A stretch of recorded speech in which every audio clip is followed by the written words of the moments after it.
thank you for coming today. My name's Emily Bridson. I'm the president for about 3 more hours. And then where's Betsy? Oh, over here. So Betsy Boja will then be your new president when we vote her in, amongst other folks. So it's kind of a fun day today.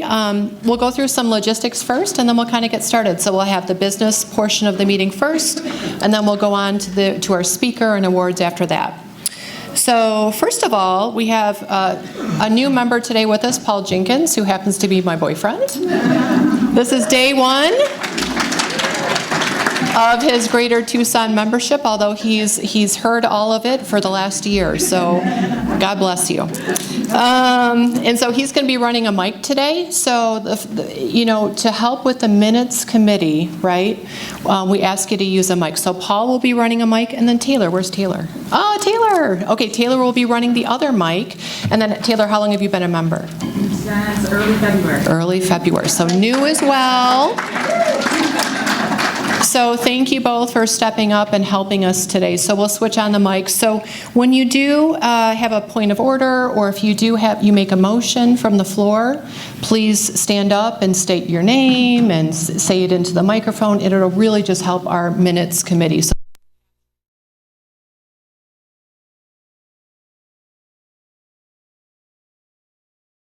So they're tax-deductible funds that we use for education only. So no advocacy, which is different from operations. Operations is everything else.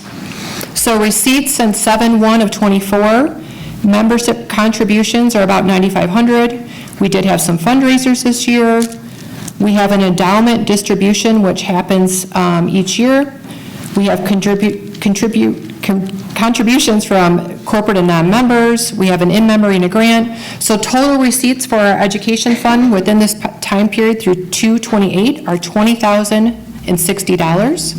And the disbursements, so here are some of the things that we use the ed fund for, were our voters guides, our program and voter education. The lion's share, because it was an election year, obviously, was Ready, Set, Vote, ads in our website, so we did that to turn out as much vote as possible. We did a lot of candidate and issue forums, which were highly watched. And then we did our DEI work. So total disbursements through 2/28/25 were $21,092. And on the final page, these are other financial accounts. So the first column will show you what our balances were in 2025, what our balances were in 2024, and the second column is 2025. So you can see the difference in our first checking accounts. We have 2 checking accounts. The first 2 line are checking accounts. We have a money market account, a certificate of deposit, our PayPal account, and then our ed fund. So we spent down our ed fund a little bit. And then we have our endowment fund, which is the last line, to the Jewish Community Foundation. So it looks like that went up about $35,000 from 2024 to 2025. Okay, so that was the treasurer's report for all those 3 accounts. What I'd like to do next is call up Mr. Bob Delaney. He is our budget committee chair. He's going to give you an overview of our operations budget for this coming year and our education budget for this year. And we'll need motions on both segments to approve that. And I think we do have one amendment with that budget as well. Okay. Thank you so much. Thanks, Emily. In your package and perhaps on the screen are copies of each budget. So just know that there are 2 budgets, the operations account budget and the education fund budget. The operations budget is a 501c4, means contributions are not tax deductible. We have total control over how we spend that money. The education fund is a 501c3, and that is, those contributions are tax deductible, but the use of the funds is restricted. In the package, you will see the members of the Budget Committee, and I thank each of them for their assistance in preparing these budgets. We started meeting in mid-December, and it's been kind of an iterative process that we've kind of gone through the budgets in detail. There were two big challenges this year that we faced, particularly in the operations budget, and that is the change in the split of membership dues. We used to get twice as much money. We've been cut back to 20% or $15 per $75 full membership. So that's a bit of a haircut from a revenue point of view. And then we face the final year of the per member payments, which when we used to collect the gross amount, the $75, and then send it off to the state and national, this is the last year that we have a payable on that. So you'll see in the operations budget in a second, there's a $15,000, or between the two budgets, we owe $15,000 next year. So just know that those two factors made the budgeting a bit of a challenge this year. Our process was to reach out to the committee chairs for their budget requests. Then we aggregated the data, and our first cut, we ended up with a deficit of operations of $46,000, which would pretty much have exhausted the entire surplus. And in the ed fund, a $14,000 deficit. So faced with that, we recommended a 40% across the board reduction in the discretionary expenses. There are certain fixed expenses we can't get around. So that's all kind of general background information. If we can put up the operations budget on the screen, or if you look at your hard copy, there's just a couple things that I'd want to point out to you. So in the operations budget, and we'll vote on this in a second, you can see that if you look at the total disbursements, $69,452, that's how big our budget is. We spent just under $70,000. And we'll go through some of the detail in a minute. Our income on the left side, $38,730. But take a look at membership dues. That's $5,640. That's how much of our budget, our $70,000 budget next year, is covered by member contributions. So kind of keep that in mind. We do have contributions from members to the operations fund. We have receipts from this annual meeting, from the holiday brunch, and of course our big source of revenue is issues and eggs. We had a very successful one this year. So you'll see the income associated with that of $24,500. Later you'll see there's an additional $2,000 in the ed fund that's allocated to that. So you see a $30,722 deficit. On a positive note, the PMP, which you can see on the first two lines of the disbursements, is over $10,000 coming to the operations fund. That goes away. This is a one-year situation. I only move on from there, but it's a big part of our fixed cost for next year. You can see that 60% of the rent expense comes out of the operations fund, and then other office-related expenses, utilities, phone, internet, and so on. Insurance is a pretty big line item. The costs associated with issues and eggs are all captured in the operations budget. The expenses associated with this meeting are budgeted for. Excuse me, our advocacy money is reflected in the operations budget. And, I don't want to read down the whole thing, but I will point out that for the first time, we have down toward the bottom budgeted for fundraising expenses in anticipation of having to spend a little money to make a little money out in the community. And finally, there's a contingency fund of $4,200. We don't know what we don't know, and so that all contributes to the expenses. So that's kind of the situation with the operations budget. And if anybody has any questions, we can discuss them, or maybe we could entertain a motion. Yes. What are the blues? What's your name, please? What are the blues? I think it's fresh.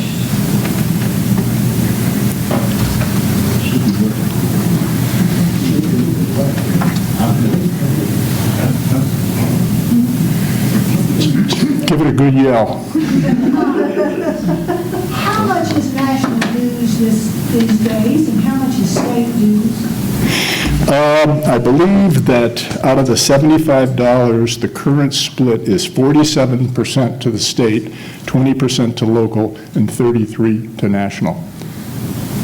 So we went from, and it went from 17 to the state, 40 to the local, and 43 to the national. So Okay, because I refuse to give them credit card information. I'm assuming that we can continue to simply write a check to the local organization and let them sort it out. that's up to you, yeah.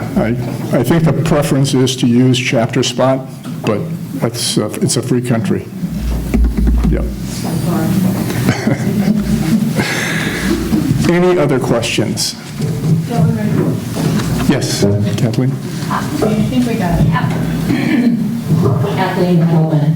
It should be noted that when you do, as the lady suggests, doing it makes it a lot harder on the treasurer and the bookkeeping, because national has pretty well sewed up the process, and it's arduous for a local to do it that way rather than going through chapter spot.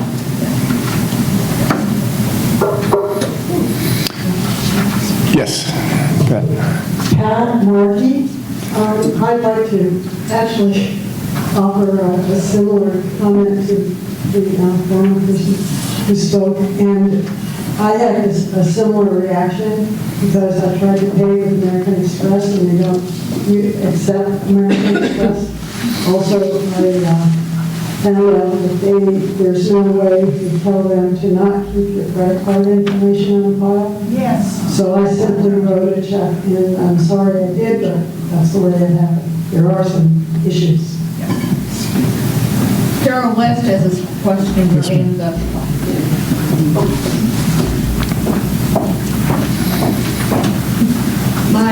It's not a question, but I think it's important for everyone to understand that this was something that was decided at a national convention. And we have, what, 2 delegates? And we've always done well with our financing. And so now we're beholden to the national. And I share the concerns that other people have expressed. Thank you, Carol. Phyllis? I just want to say, I agree with Carol West, that national, when people delegates go to national, they should say that this system isn't working well, it's hurting the local, because we are a grassroots organization, and now it appears it's going to be from the top down instead of from the bottom up.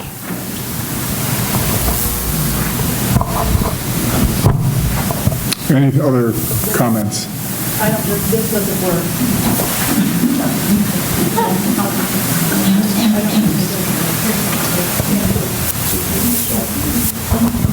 I'll give you just, Linda McCabe, I'll just give you a brief history of what happened. In 2020, we were hybrid. No, we were completely Zoom. No, we were hybrid. They brought this to the floor. It was in Denver. And this was when they wanted to do the change. I'm pretty angry. I'll just tell you that up front, so in case you can't tell. So it came up on Sunday morning at the National Convention, which was not on the schedule. I was a delegate, but I was home. We had some people there on the floor, I believe. One of them was the current state president, Penny, and Penny, we are complaining about where did this come from, that they're going to shove this new payment system down our throats. The vote only passed by 13 votes, I have to tell you that. So for those of you that were there, your anger and my anger is shared by the majority of members in this country. So it's going to be up to us in every league to express our extreme dissatisfaction at the 2026 convention, and there's going to have to be a grassroots uprising if we want to change the proportions of money. I mean, I could even understand 25, 25, 25. That would be equitable, but that is not the choice that's been made, and I think that we're going to have to just rise up and take this back, because we are now in, as you can tell, dire straits right now. Of course, voter education, we're very fortunate to have the endowment that allows us to do the work we do, but our operations budget is, we need help, and I'm going to ask everybody to please think about people that you know that can join or are willing to be sponsors or are willing to contribute to us, and we're all going to have to dig deep this year.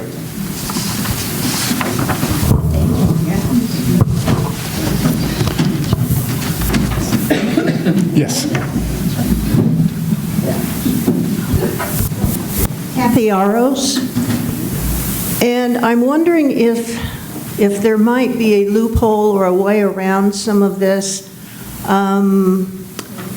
What is the minimum that would be charged to continue to be a member? $20. Okay, not enough. But if you're used to paying $75, you pay the $20 membership fee and then donate the balance to the League of Women Voters of Greater Tucson.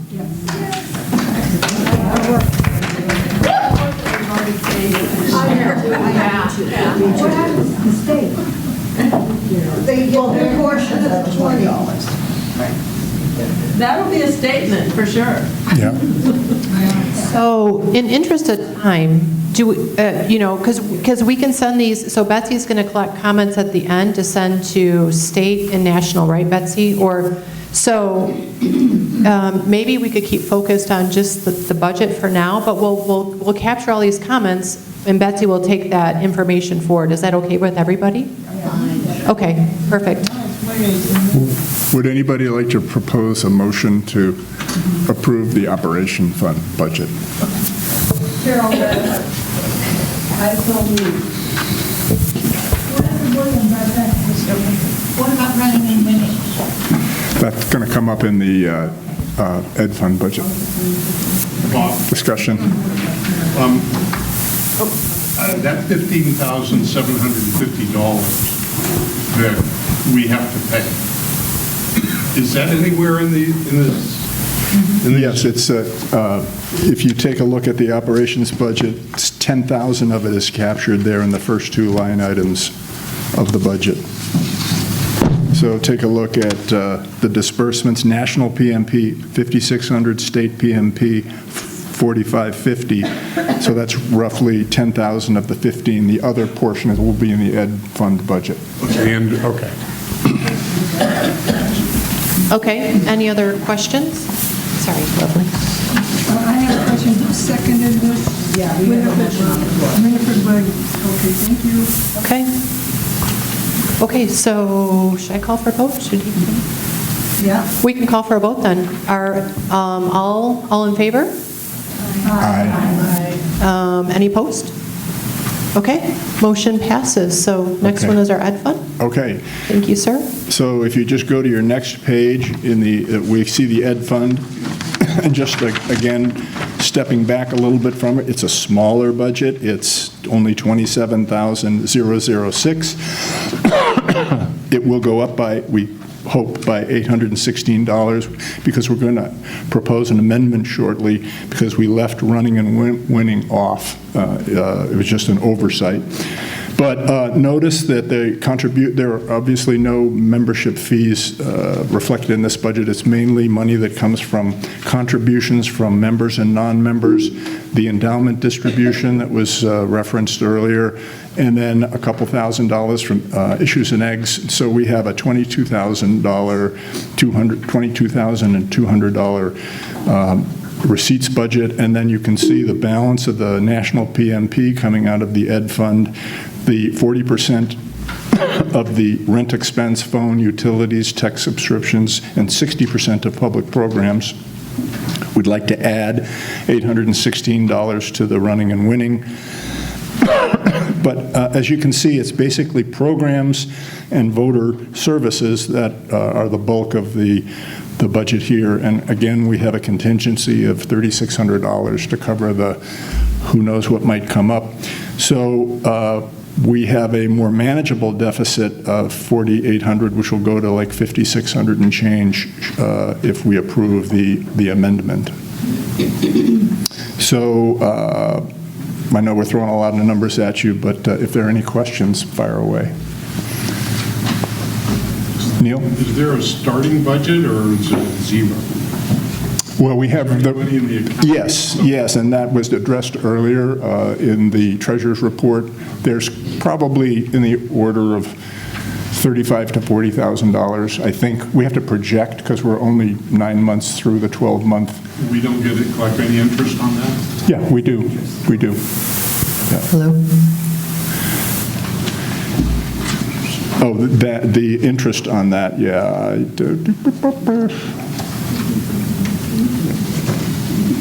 Yeah, that's probably another oversight on the part of the committee not to have broken out the interest on that. So. Are there other questions?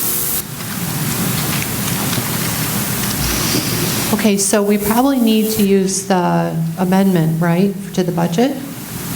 Do we have that language? I don't know, Kate, what do you think we should do? Should we pass the budget first and then do the amendment to the budget? Okay, so the motion to pass the ed fund budget for 2025-2026. So we need a motion for that. Okay, anybody willing to do that motion? Okay. I move that we accept the budget, the education fund budget, Linda McCabe, for 2025-2026. Second? Okay. Oops. Further discussion? Okay, all in favor?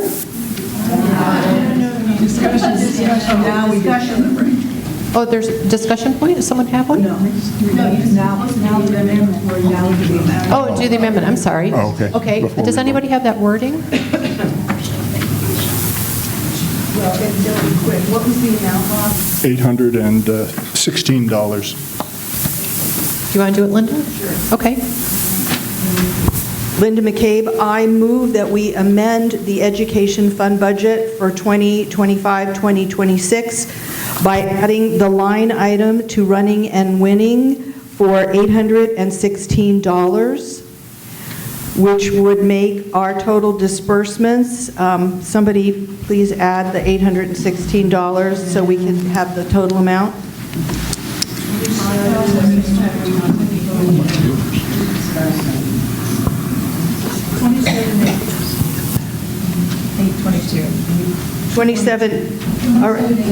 To make the total disbursement $27,822. So I move that we have the amendment. Somebody has to. Is there a second to that? Okay. Judy Mole has a second. Okay. Any more discussion? Just a quick note that amount, which is kind of an odd amount, that is a 40% reduction of what we did last year, so that didn't get plucked out of it. Everybody took a haircut, so. All right. Okay, any more discussion? Is everybody ready for a vote? Okay, all in favor? Aye. Opposed? Okay, motion passes. Is that your duty, sir? That was the amendment. Amendment. We need another one? Okay, thank you. All right, so do we need a motion for the budget then? Okay, is anybody willing to do that? Okay, here, lovely, just a minute. I move that we pass the ed fund budget as amended. Lovely Gantier. Gantier. Okay, is there a second? Oh, okay. Kathleen Edelman, second. Any discussion? Point of order. Yes. Initially, Linda McCabe and Janice Christ motioned what? They motioned the amendment. We move that we accept the budget. Are you talking about the initial budget for $27,600? But then, yes, so then we all voted, and then we went back and discussed and made the amendment. And what's this one? What's this one? So this is finally approving the budget. As amended. Yeah. Good. Do you have any more questions, Barb? Is that good? Okay. All right, so we need, is all in favor? Do we need another one? No, we're already done. We did it. Did we do it? Did we do both, pass both? I don't think she interjected with her question. Okay, great. So, all in favor? Aye. Opposed? Okay, phew, Lord help us. Okay, thank you, Bob. Okay, perfect. I'm going to give the, hey, Taylor, do you want to take over mic duties? Okay, great. I'll pass these on unless you want my duties. I'll trade. Okay. Uh-oh, my paper's gone, though. Okay, let's see where we're at. So thank you, Bob, and the Budget Committee. That was a lot of work, and we kind of pawed through things for months, so truly appreciate all of that. And we hope to have like different spreadsheets for next year so that we're able to look back to see what's happened over the years. Okay, so let's see where we're at. Bylaws. Okay, so Pat Markey, our Bylaws Committee Chair, please come on up.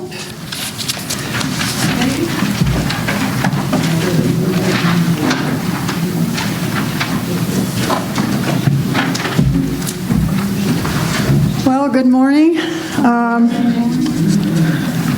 I simply am going to state what we're up here to do, which is to amend the bylaws as they appear in the call, because we found some problems with formatting and that corrections that we made to the formatting. So we're correcting those errors, and there are a couple of issues that were proposed by membership. So I'm just going to get right down to the issues, the motions. And they are that to amend the proposed bylaws, and if you happen to have your call, okay. It's on pages 17 and 18 to correct the typographical errors generated because of formatting problems. On page, in Article 3, Section 2, Line 3, we had to add a period. Good stuff. This is easier than the budget. Article 5, Board of Directors, Section 1, Lines 5 and 6, there was a partial sentence that was left in there, so we have to strike that. It reads meeting, period, comma, with the other three elected at the next annual membership meeting. And so we need a motion to adopt that proposal. First, we need to do a motion for the bylaws overall. So you want me to read them all? Yeah. Okay, I have 4. That was number 1. Well, somebody needs to do the main motion for the bylaws. Somebody needs to second it. Then we'll do the amendments, and then we do vote. Oh, I see, okay. We'll just do one vote. Okay. Who would motion to accept the bylaws as written in the call? I motion that. Name? Joan Cultus, I motion the bylaws be accepted. Second, Kathy Dubs.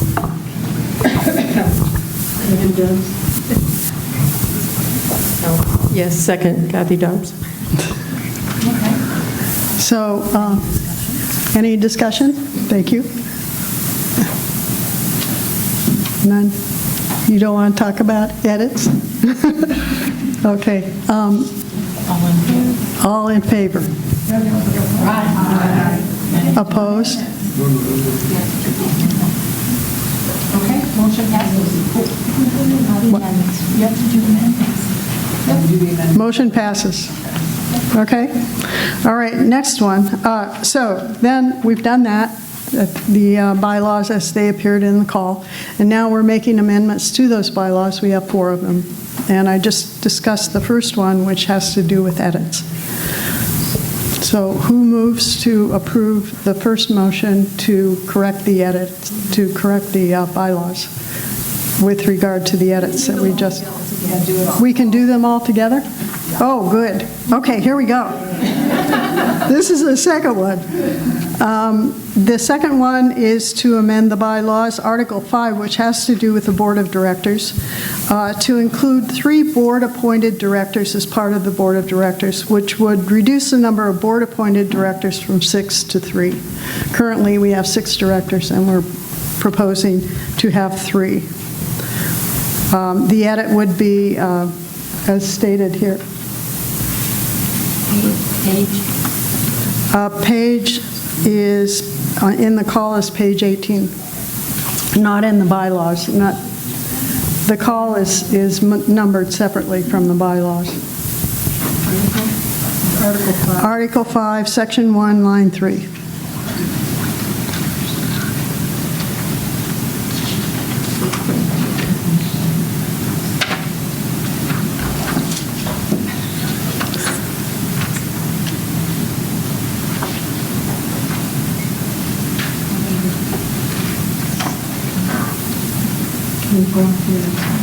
What? Go to the next one. Okay. We found it. Okay. This is the third one. It is for Article 7, Governance Committee, Section 1, Line 3, to strike the word incoming, since not all directors' terms may be coterminous. So it basically will say chaired by the president-elect and composed of the president-elect and the 3 elected directors. Discussion?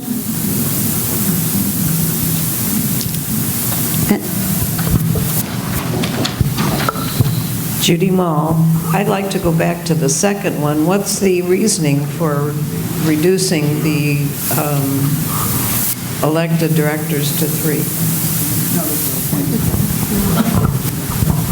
They're appointed. What?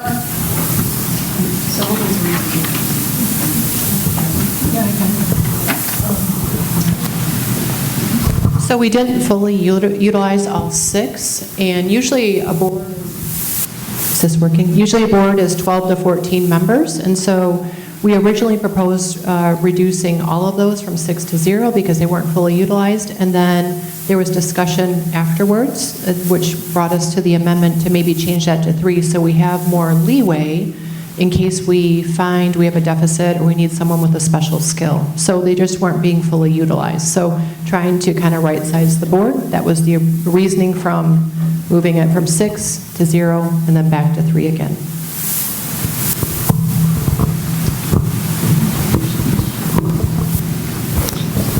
Those were the board-appointed directors. Did that answer the question? Yes? Okay.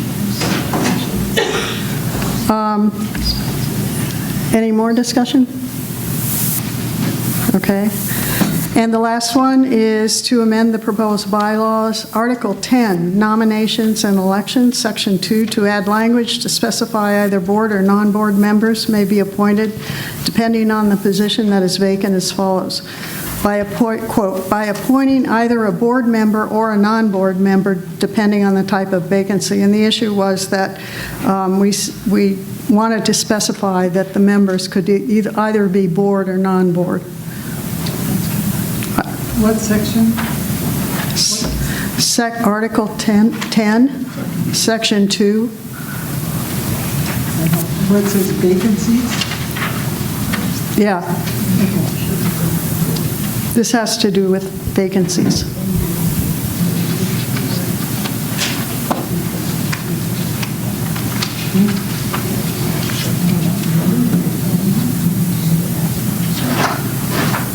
Discussion?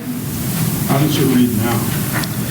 It reads, by appointing either a board member or a non-board member.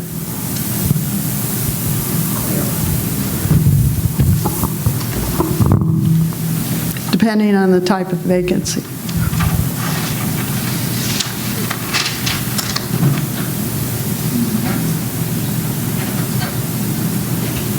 Okay?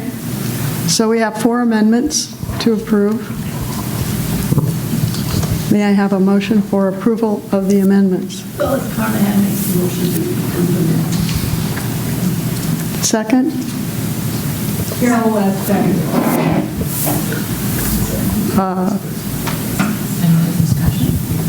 What? Any other discussion? End of the discussion? Any other discussion?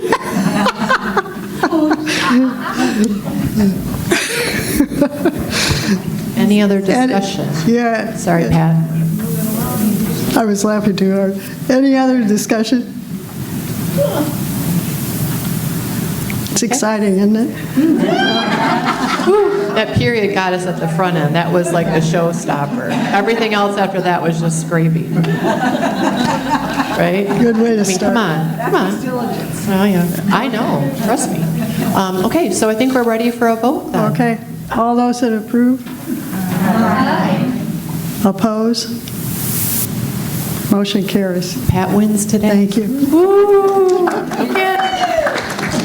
Thank you, Pat and the committee. That was a lot of work.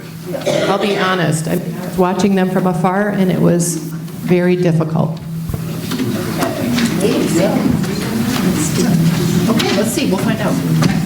Is April here? April Lewis? No. Okay. Well, she's here? You did see her? I don't see her here. So by default, we have another winner. So Betsy Boja will come up. She's part of the nominating committee. And so she'll present the slate and then some other information. Okay. Hello, everybody. So yes, the nominating committee worked diligently to try and fill all the roles. Unfortunately, we do have some openings available for all of you who might be interested. But we did come up with a slate. I'm not sure. I think you all have a copy of it. It's on page 28 in my call. So I'll read it out for people. President is myself, Betsy Boja. President-elect, Linda McCabe. Secretary will be Barb Colvin. Treasurer, Maureen Clark. Our voter service chair is currently open. Public program chair, Teresa Jenkins. Membership chair, Amanda Bruno. Advocacy chair, Lovely Ganthier. And we will, currently the communication chair shows is open, but we do have a new member who has volunteered to step into that role, Haley Keller, so we will separately nominate her. Thank you, Haley. And then elected directors, Bob Delaney, Linda Longlet, and Gabby Copel. So that is the slate as it stands now. So I need everybody stand, please. It's the board and nominated folks, so we can acknowledge you, recognize you all for your hard work and diligence, and thank you. Okay, and so now I need a motion to accept the slate. Point of order. Point of order. Will you be including having the nominating committee then next, or is that part of this? Good question. The nominating committee is, I think the nominating committee is separate from this. Just checking. But I think folks with more, yes. Well, on the slate that went out, Shelley Erickson is the nominating committee chair. Oh, you're right. I'm so sorry. Shelley, where are you? I'm so sorry to have overlooked you. Oh, yes. Yes, you're right. I didn't overlook that. So Shelley Erickson has also agreed to be the nominating committee chair. We do have openings on the nominating committee. So we have a few openings that we will have to nominate for. I'm assuming that we accept this as is, and then we open up the floor for nominations separately. Yes. That should be the order. Does that sound correct, Barb? Is that what you're getting at? Yeah. All right. So I need a motion from the floor to accept the slate as is. So moved. Kathy does. Oh. Pat Weedhoff. Pat Weedhoff. Okay. So Pat Weedhoff makes the motion, and Kathy Dubs will second the motion. All those in favor, say aye. Aye. Any opposed? Okay, thank you. So now, moving on, I thought I had it in here, but I don't. Are there any, I would like to, I can't, somebody needs to, I have it written out, formally nominate Haley Keller for our communication chair position, and I think I have some notes. I didn't expect to be up here. Am I out of order if I nominate her and I speak to her nomination, or do I have to pass that off to somebody else since I'm doing the presentation? Somebody else. Linda McCabe, would you like to speak to the nomination? Who would you like to nominate? You're my partner in crime. It's Haley Keller. And I took some lovely notes here about the background I'd like to share. You can read her words. Hi, Haley, welcome, and thank you. You are a math professor at Pima? Oh, wonderful. Okay, good. We really need help getting into Pima Community College to do voter registration.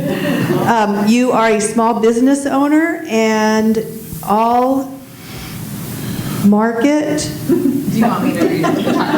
Yes, thank you. I should have been a doctor.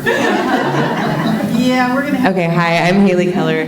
I am a part-time math professor at Pima, and I have 2 young children who keep me very busy. I did own a small business for 10 years in Seattle, and I ran the entire front of house, marketing, event planning, website, all of that stuff for our business. Also on volunteer side, I was the legislative lead for a year for Moms Demand Action, Washington State, and I ran Lobby Day there, along with helping all the local group chapters, legislative leads. And I was on the board of the local Chamber of Commerce for the neighborhood of Seattle that I lived on. And there's the Cascade Bicycle Club is the largest statewide nonprofit focused on cycling. And I was on their board for many years on their C3 and C4 boards for that. So I've had some board experience, and I've built websites and stuff in the past, so I'm excited to potentially jump into this role if you vote for me. I nominate Haley Keller as our communications officer on our board for 2025 to 2027, right? Got that right? Okay, good. Yeah. Linda McCabe. Kathleen Edelman, second.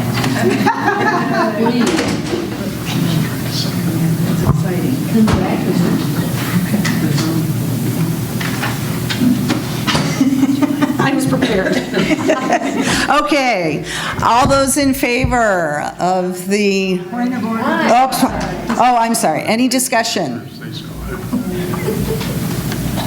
Okay. We are very lucky. Thank you, Haley. Okay, all those in favor of... Any opposed? All right, wonderful. Thank you. So... Yes, I know. So now next order of business. If we have, as mentioned, an opening, and I will speak briefly to the openings. So we do have openings for our voter service chair. As many of you know, Linda McCabe will be stepping into the president-elect role. She's done a wonderful job with voter services. It is one of our larger committees, although I think it is a committee that sort of functions very well. We have a lot of sub-chairs that know what they're doing. And I know that Linda is willing to still be a consultant. So if there is someone, or I'm really encouraging co-chairs for committees, because I think it works a little better when you have some help and support in the work you're doing. So if there are brave souls who would like to step forward to chair or co-chair, nominate somebody to nominate, nominate yourself. And one thing I would like to propose, if either for voter services, and I'll talk a little bit about nominating committee in a moment, if you are interested in these roles but you are uncertain, we can put your name forward today, but we also can have a conversation and formalize it at the first board meeting, because I don't want people to sign up for something that they're not clear what they're getting themselves into. We want to make sure it's okay, come on. We know that that's what happens, but anyway. It always sounds great, and then you peel it back. But anyway, so I don't want people to feel like they have to make the commitment today, but you can step forward and say that you are interested. So it's voter services and nominating committee. We do have a chair. The board will appoint 2 members, and then we need 2 at-large members for the nominating committee. And as we just approved in the bylaws, the vision for the nominating committee this year, even though it is a standalone committee, is that it works year-round in partnership with membership, so that we can do a good job of cultivating newer members, talking to people, getting to know people throughout the year, and hopefully moving people into positions of leadership within the league more adeptly. So that is the goal for the nominating committee this year. So if there is anybody that would like to stand and express interest in any of these roles? Okay, so this was the challenge of the nominating committee. And I just want to point out, Shelley Erickson. Hi, Shelley Erickson. April Lewis has agreed to stay on as part of the committee, which will help me and will also provide some continuity for the nominating committee. So we do have one. Fabulous. Thank you. Thank you to April. And the one thing I will just point out, not to be Debbie Downer, but we do, according to our bylaws, need to fill these roles. And if we don't fill these roles, we're out of compliance with our bylaws. So that means we either have to go back and amend our bylaws to say, well, we're not going to have a voter service chair, or we're not going to have a nominating committee. And we can't really do that. So I'm very hopeful. Yes. I'm not raising my hand to volunteer. The last time that we did this and somebody raised her hand, she didn't really understand what she was about to do. And this, as you pointed out, and Linda will tell you too, this is a very important position. Yes. So I think I wouldn't try to fill it today here. I think having the nominating committee work on this, they'll find somebody. And it gives people a chance to think a little bit about it, because it is really an important committee. Yes. Well, that was what I prefaced my remarks by saying, that yes, I'm happy to, if you would like to say, I am gently expressing interest, then I can follow up with you later and get into it more with you. Taylor. Hi, everyone. Yes, I would like to gently express interest in helping fill some of these roles that are needed to be filled. So wonderful. Thank you. Taylor is one of our newest members and has jumped in with both feet and done a lot of due diligence, been to a lot of committee meetings, been asking a lot of questions, so I'm very excited. Thank you.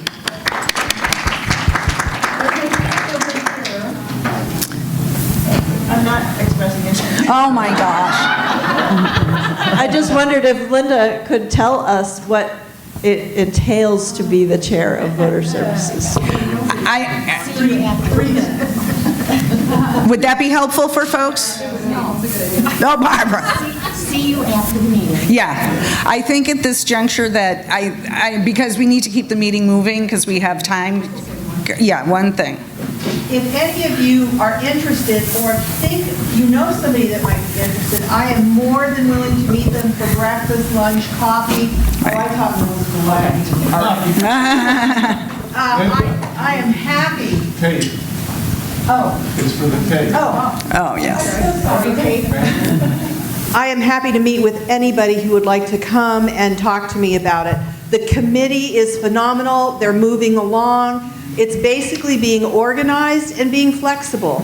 It's a great committee. It's actually, in my experience of all the things I do, it's one of the best committees I have ever worked with.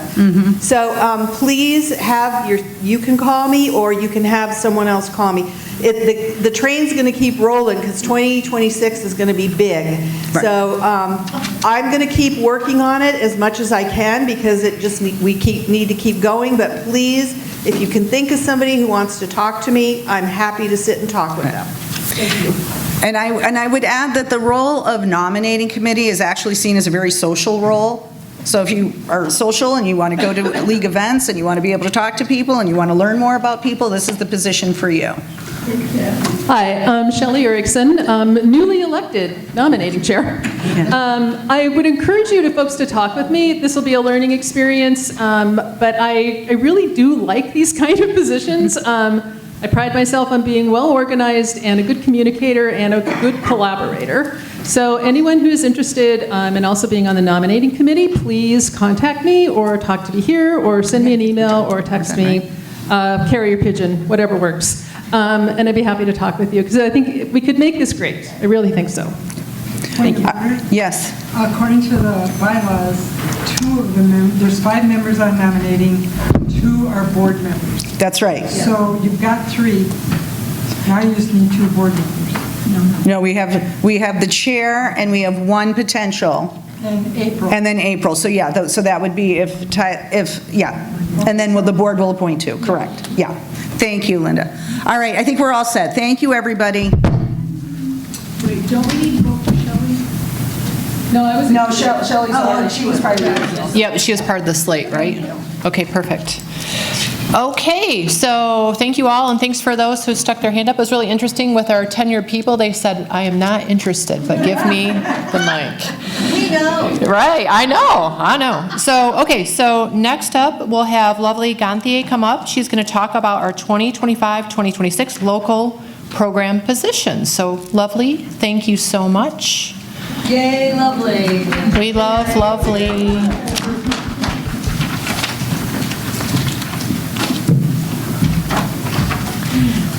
Thank you, Susan. I'll pay my invoice later.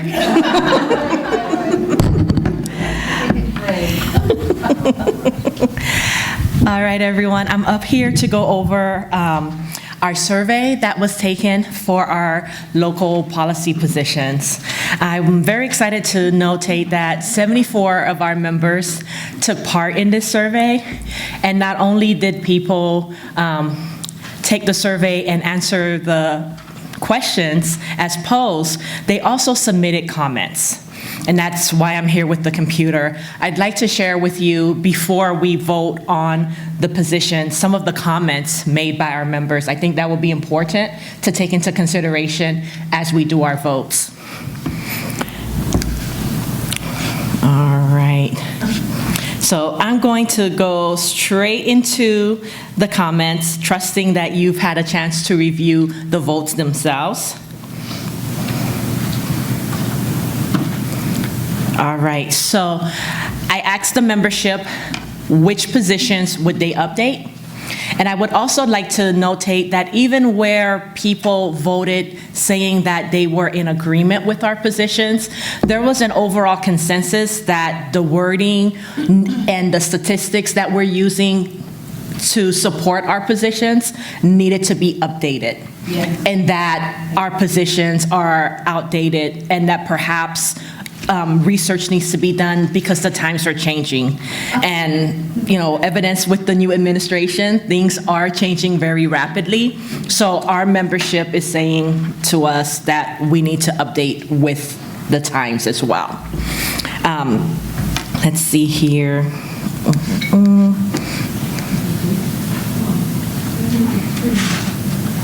So what came under fire a lot was our education position, especially as it relates to charter schools. We have varying opinions on that, but I got the strong impression that people feel that we need to more strongly address that. And just to give you a few specifics, there was a comment that said charter schools are not drawing money away from the state tax funds as much as vouchers and the amount of money that is allowable for private school tax donations. So, and that we shouldn't be supporting charter schools at all. So this is something that I think we may want to consider revisiting. Education is strongly coming under fire. Arizona is already rated fairly low in our country as far as education, and with the administration reprioritizing funds, I see here that our membership is telling us that we need to take a stronger position and address money in education as much as we can at the local level. I also wanted to point out, what seemed to me an overwhelming desire by our membership for us to do a better job of addressing environmental issues, particularly water. And I would also say that there were I asked the question in our survey, what would members like to see added to our local policy positions? And the response came back, there were two things that stood out. Library support, taking a stance against book banning and freedom of speech as it relates to library support. Gun violence was also something that was mentioned, as well as voting rights restoration for felonies. There is already a local effort underfoot by the NAACP, and there were multiple comments that mentioned that perhaps we could take a stronger position in supporting that.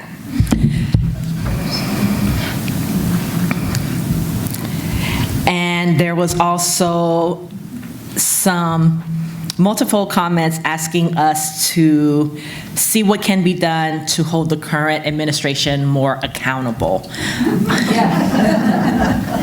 Now, I understand that that is at a federal level, but everything starts at locally. So,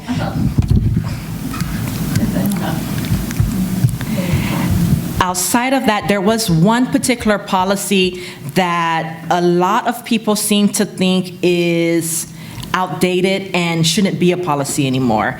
I asked, what policy position would you like to see eliminated? And consolidated government and charter schools both scored high. There were 13 votes for eliminating our position on consolidated government and 14 for eliminating our position for charter schools.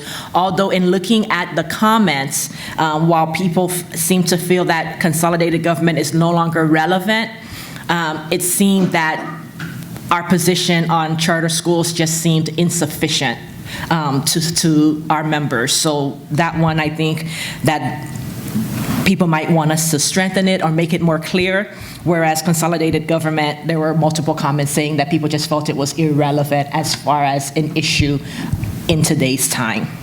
So I wanted to point these out to you and encourage you to read it. I think it was really good of people to take the time to make these comments, to elaborate on how they're feeling. Something else that I would point out, there was one comment that stood out to me. Multiple people expressed that they wanted to see things done, but were feeling a little bit helpless just because they either didn't have the time or energy or ability to work towards this. So I saw several comments. Someone said, I don't like answering without being able to take a more active part in the solution. And someone saying that they've been doing the work for years and now feel that it should be up to the younger generation to take up the charge and run with it. So I think that perhaps we should consider how we do that.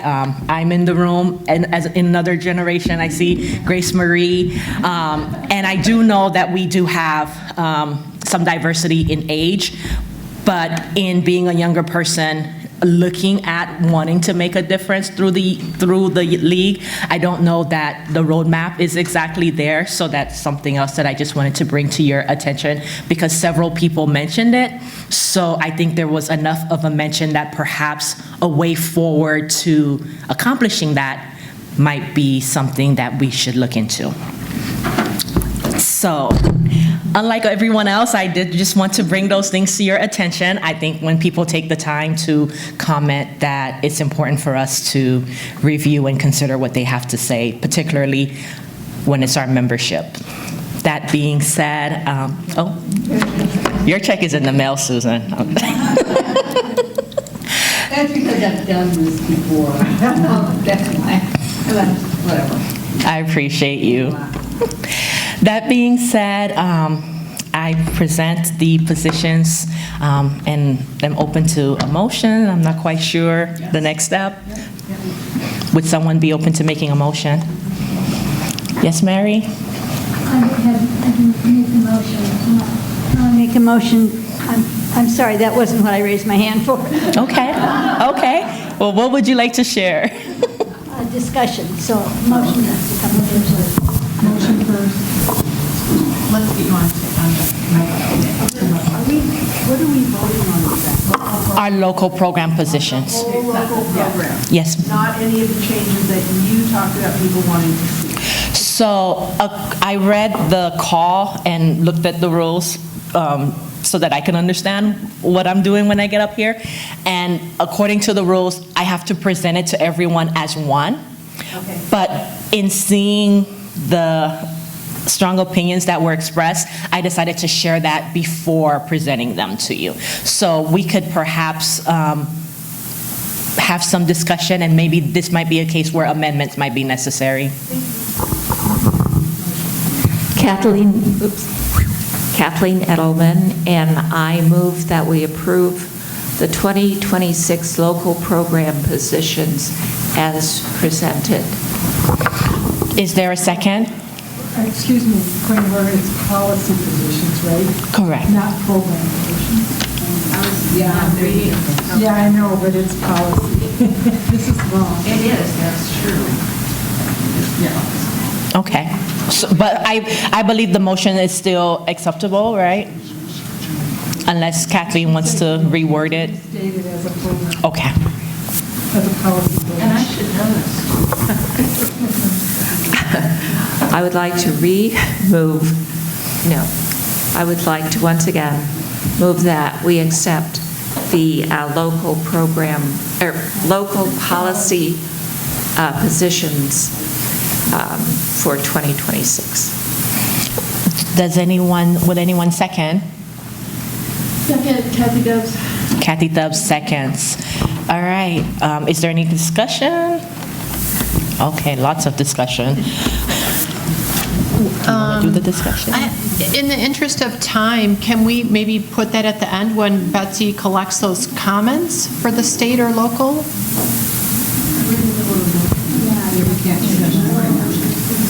What's that? The motion is on the floor, so we cannot interrupt. Right. Okay. So I understand that there's multiple people wanting to make discussion, but in light of the rules, I will say we have the motion, we have it seconded, we have a second to the motion. All in favor?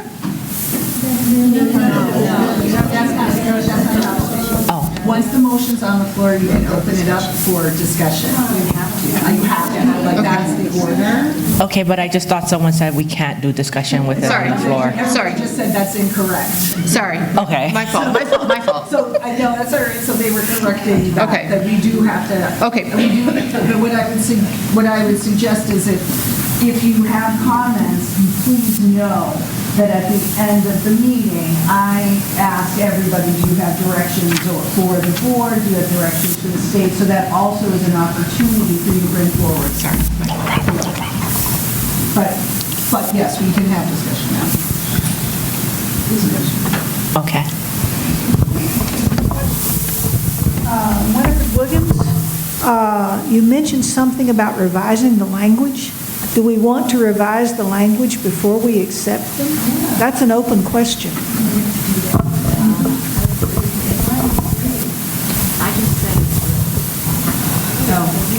So the motion was as written, but as Judy Wood just stated, we could do a study. There was a strong majority of the membership that would like to have the language revised, and so that would take a study to be able to do that. Thank you, Judy. So this is a question then too. So Yes. So the question is, so what's the implication then of choosing to pause, study, and refine the language? What's the pros and cons of doing that? Like, does that slow things down? Then we don't submit something that we're supposed to submit. Just help us understand the choices that if we pause and try to change language now versus accepting it now and putting it forward. Could we have a motion to look at that? And I'm looking at Judy because she... I think, do you have a point of order, Kate? I just wanted to clarify a few things. I mean, as I understand it now, what we're voting on is to just keep our positions as they are? Okay. There's a few things that you mentioned that people had comments on, like our education position. Last year, we revised our state education position to be much more lengthy than it had been before, and the state one applies to everything local. The only thing that we have locally is I believe, just about charter schools and about funding overall for those. I have to look it up. But remember that as a local position, we can only make positions on things that happen here locally, like stuff that's happening in the city, school boards, in the county is really all we can be making changes or doing new studies on. The library is one I think is important because there's no position in the league at our state, local, or national level on libraries. We also recently revised our water position. That was a few years ago too, to be much more thorough and extensive. And there's the gun position too, the gun safety one. Was that state or local?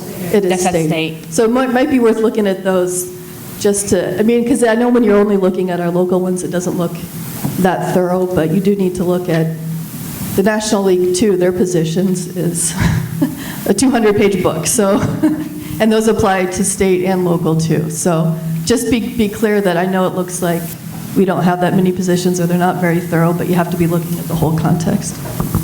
Thank you, Kate. Linda McCabe, I'd like to say that we vote and then as a directive to the new board that someone stand up and say that the directive will be to look at our programs and update them. So that way everybody will have input even if they're not in this room.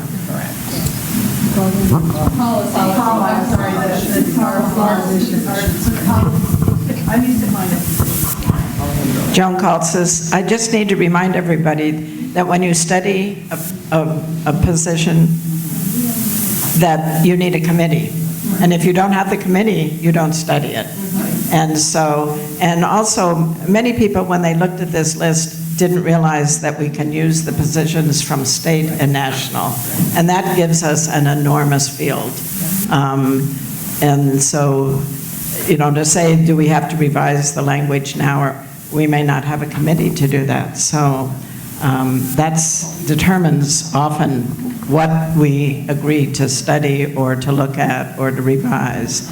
And when you study something, it's removed from our position schedule or lineup while it's being studied. So this is a big undertaking for us to go after. But obviously it's an undertaking that needs to be taken. So thank you. Kathy Lind asked me to share that is one of the points, though, is it would take a committee. So part of Kathy's point is that we maybe should have a committee to do this, right? And it is possible.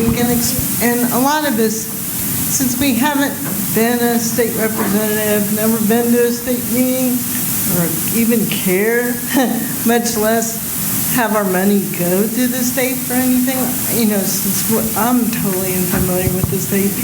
So if I don't know what the state positions are or the local ones, and I don't have them in front of me, okay, did I have them in front of me? Did I fill out a survey? Probably not. So, does everybody read the emails and everything that they get from the league? No. And so I just feel that maybe we could ask the officers to explore, formulate a committee of some kind, and just to review and see where we stand and stuff based, and we can use that as a springboard. This lovely survey that was done, we all appreciate being done. And, that's all.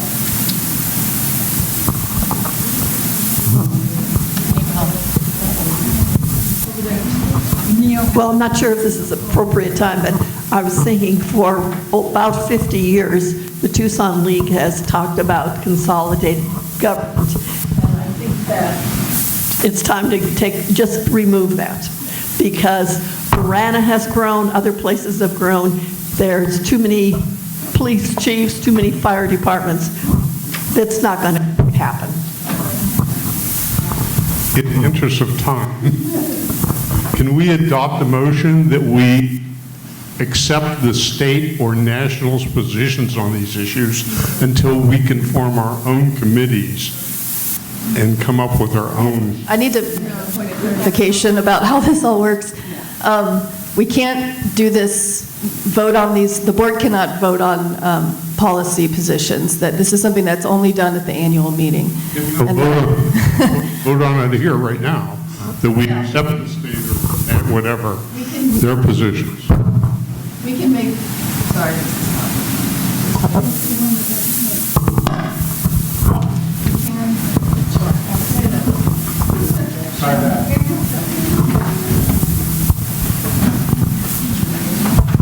It's in our bylaws that we only vote on these at the annual meeting, that this is something leading up to the annual meeting that, I mean, we do have, in the past, we've had some meetings leading up to the annual meeting to go over all the positions, so everybody's clear on that. Usually hardly anybody comes, though.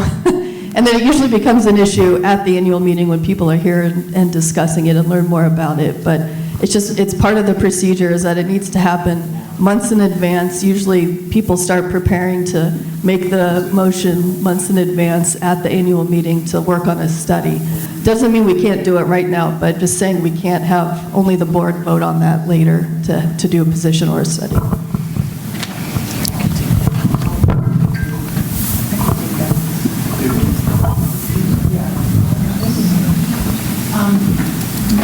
Just in the interest of time, our speaker she has another event a working meeting she has to go to. I'm not sure how we proceed, but we're going to have to either stop or table or we vote. Okay, sorry. I just want to make sure she's able to meet her next commitment. No, just vote. Okay. The table until after the speaker. No, because we have an amendment on the floor, we have to vote. So you can vote no. We have a motion. Right. Okay. Let's vote on that. So we have a motion. Do you want to? Okay, so all in favor, say aye. Aye. All opposed, say no. Okay. Motion passes. Okay. Thank you so much, Lovely, for your work. Okay, so, all right, so we're gonna table the next item until after lunch. We're gonna talk about a name change, but in light of Dr. Duran-Cerda's schedule, I'm hopeful that you're amenable to that. Just in light, I want to keep her going to her next commitment. She has something else to do today. So, and we'll eat lunch after her presentation. So please welcome up Dr. Dolores Duran-Cerda. I'm gonna read a little bit of her bio.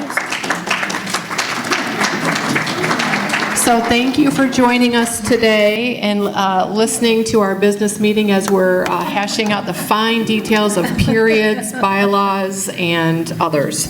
So I just want to give a quick introduction. Dr. Dolores Duran-Cerda currently serves as the inaugural Vice Chancellor for Student Excellence and Community Engagement at Pima Community College. So Linda, this is your chance with this. Okay, good, do it. So for 8 years, she's probably served as Provost and Executive Vice Chancellor for Academic Affairs at PCC. Dr. Duran-Cerda focuses on enhancing student success across the institution and promotes a culture of excellence and care while fostering collaboration and partnerships.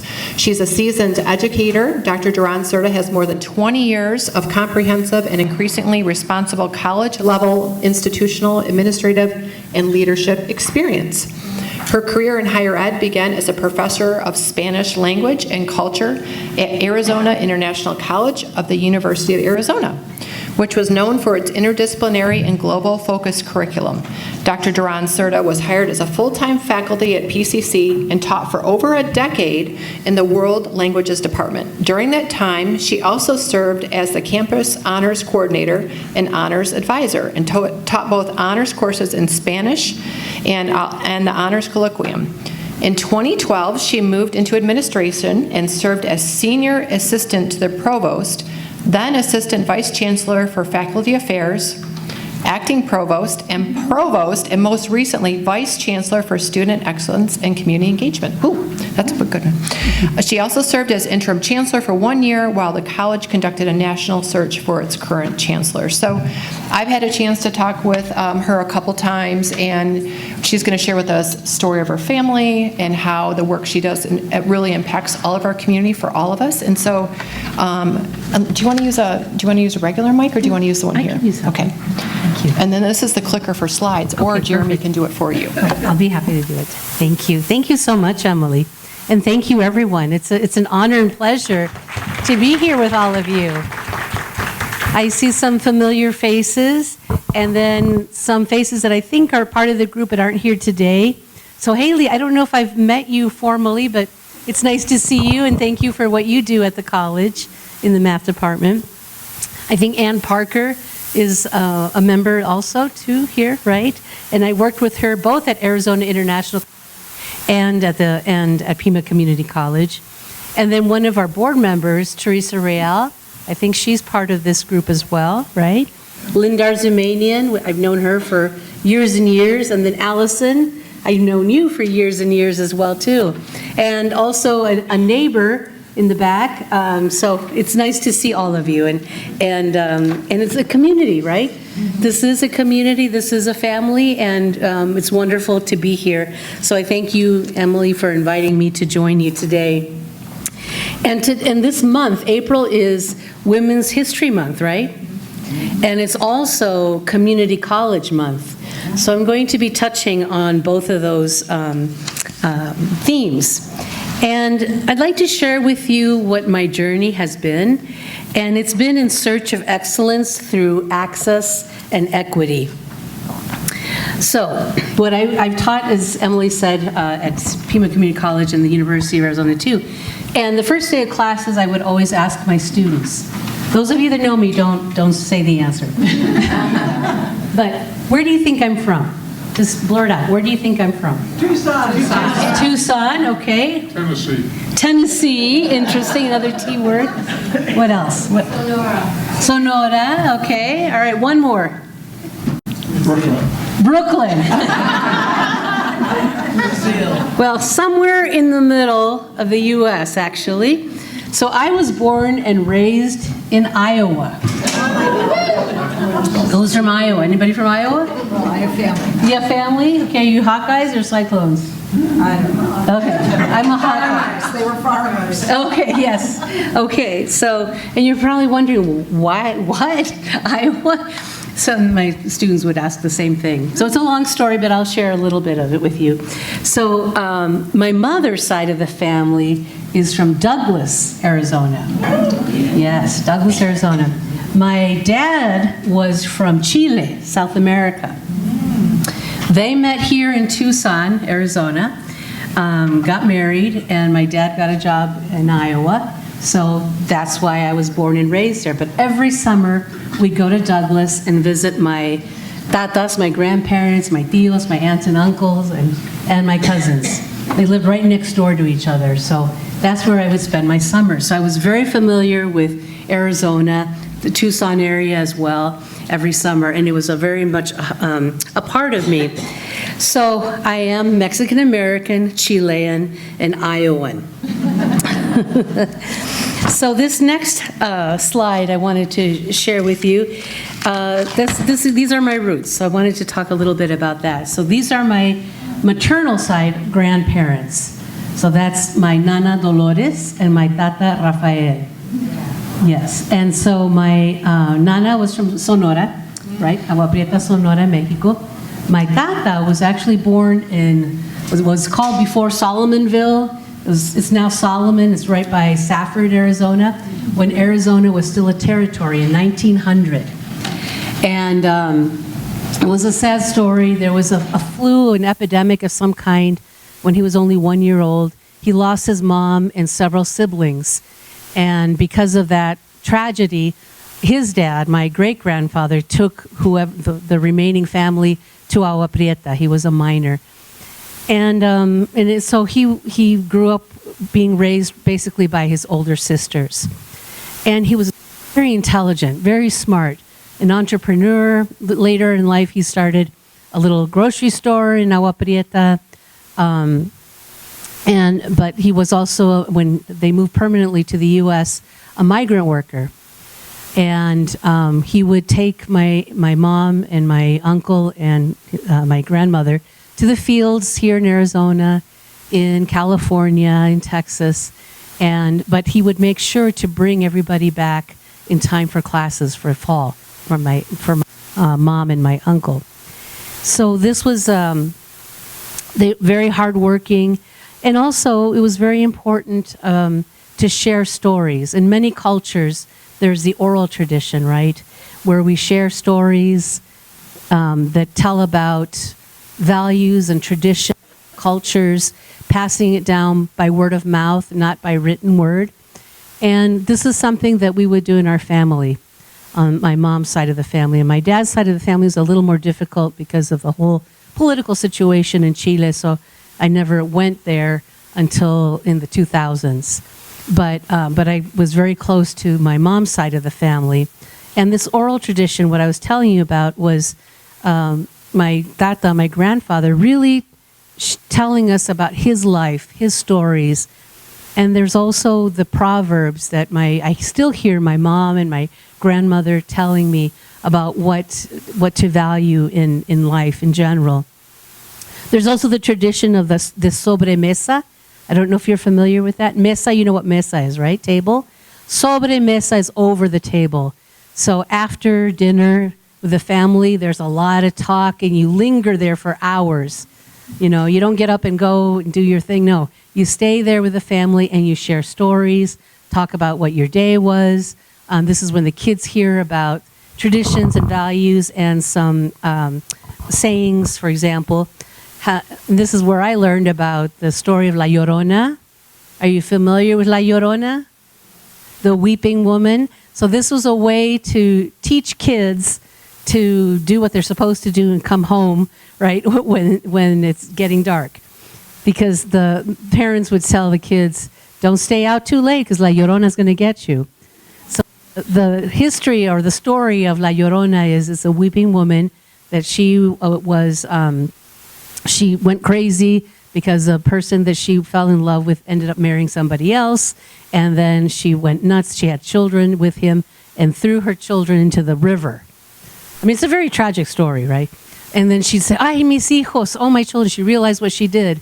And so the story is that where there's a body of water, you can still hear her voice saying, ay, mis hijos, ¿dónde están mis hijos? Where are my kids? And so these are an example of a story of shaping, you know, what we should or shouldn't be doing in life. And my grandfather was a musician too, so he composed corridos. Are you familiar with corridos? Yes, those are ballads, and they usually tell about the life of somebody. And so he would compose them, and he would sing to us. And I learned to play the guitar with my grandfather. But going back to the sayings and the values, there's some of these sayings or dichos that I still remember. And one is, el que persevera alcanza, which means he or she who perseveres will reach his or her goals. And I always remember that. Whatever I do, if something doesn't go well, I know I can get up and just persevere. And that's what I would tell my students. I would teach this in class. These are the sayings and why they're so valuable. Another one is, querer es poder. To want is to be able to. So if you have the desire to do something, you will do it. My grandmother's favorite was, no hay mal que por bien no venga. And that's basically every cloud has a silver lining. There's something good that when something bad happens, you can take something good out of it, a lesson you learn. And the last one I'll share with you of the proverb is, uno es el arquitecto su propio destino. One is one's own architect of one's destiny. So the choices you make, the people you know, everything. So these were lessons that I learned, and I keep hearing them too in my thoughts. So these pictures here, I think I wanted to share with you. The black and white pictures, my mom and my uncle as migrant workers. I think they were 12 and 13. My mom was 1 year older. And as I said, my grandfather would bring them back in time for classes. And you see the picture in the middle with all different graduation pictures. This is my nana's wall, the living room wall. And so when we'd go in to see, right there, the first thing, you open the door, front door, and that was on the wall. Well, it first started off when we were teeny little kids. The two on the top, that's my mom and my uncle in their high school graduation cap and gown. And that served as a symbol for us of what to aspire, right? The importance of getting an education. And so, and then you can see me there in the red, right? That's high school graduation. And my cousins, my 5 boy cousins that graduated. So we were all up there. And it showed the pride that my grandparents had of us and about education, even though they didn't have an education.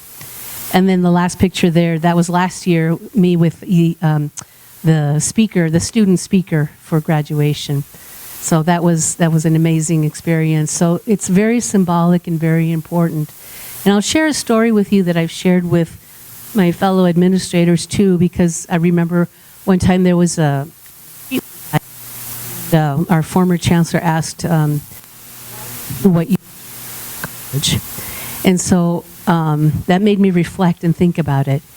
And so I'm going to share what I call the pencil story. It has to do with my grandfather, the pencil story. So as I mentioned, there was this flu, this epidemic, right? He lost his family. He's very intelligent and curious and wanted an education. 8 years old in Sonora, Mexico, in Agua Prieta, he sold firewood in order to buy a pencil for school. 8 years old. So he takes his pencil to school, and the kid behind him was of much better means and had forgotten his pencil or lost his pencil. So he asks my grandfather, "Give me your pencil. I don't have my pencil." And my grandfather said, "No, this is my pencil. I earned it. This is my pencil." So they got into a little argument. This is, like I said, when he was 8 years old. The teacher comes over to them, and this is in Mexico, and then says, "What's going on?" And they explain what happened. She didn't believe my grandfather. So she told my grandfather to give his pencil to the kid behind him. And that was the last day he went to school. So he would share that story with us, the tragedy of it, but he knew the value of education. And he would tell us, they can take away your car, they can take away your house, but they can never take away your education. So he served as an inspiration for us, and that's why I wanted to share these pictures with you. My mom was very much involved in education too. Here in Tucson, she taught Spanish at Rincon High School.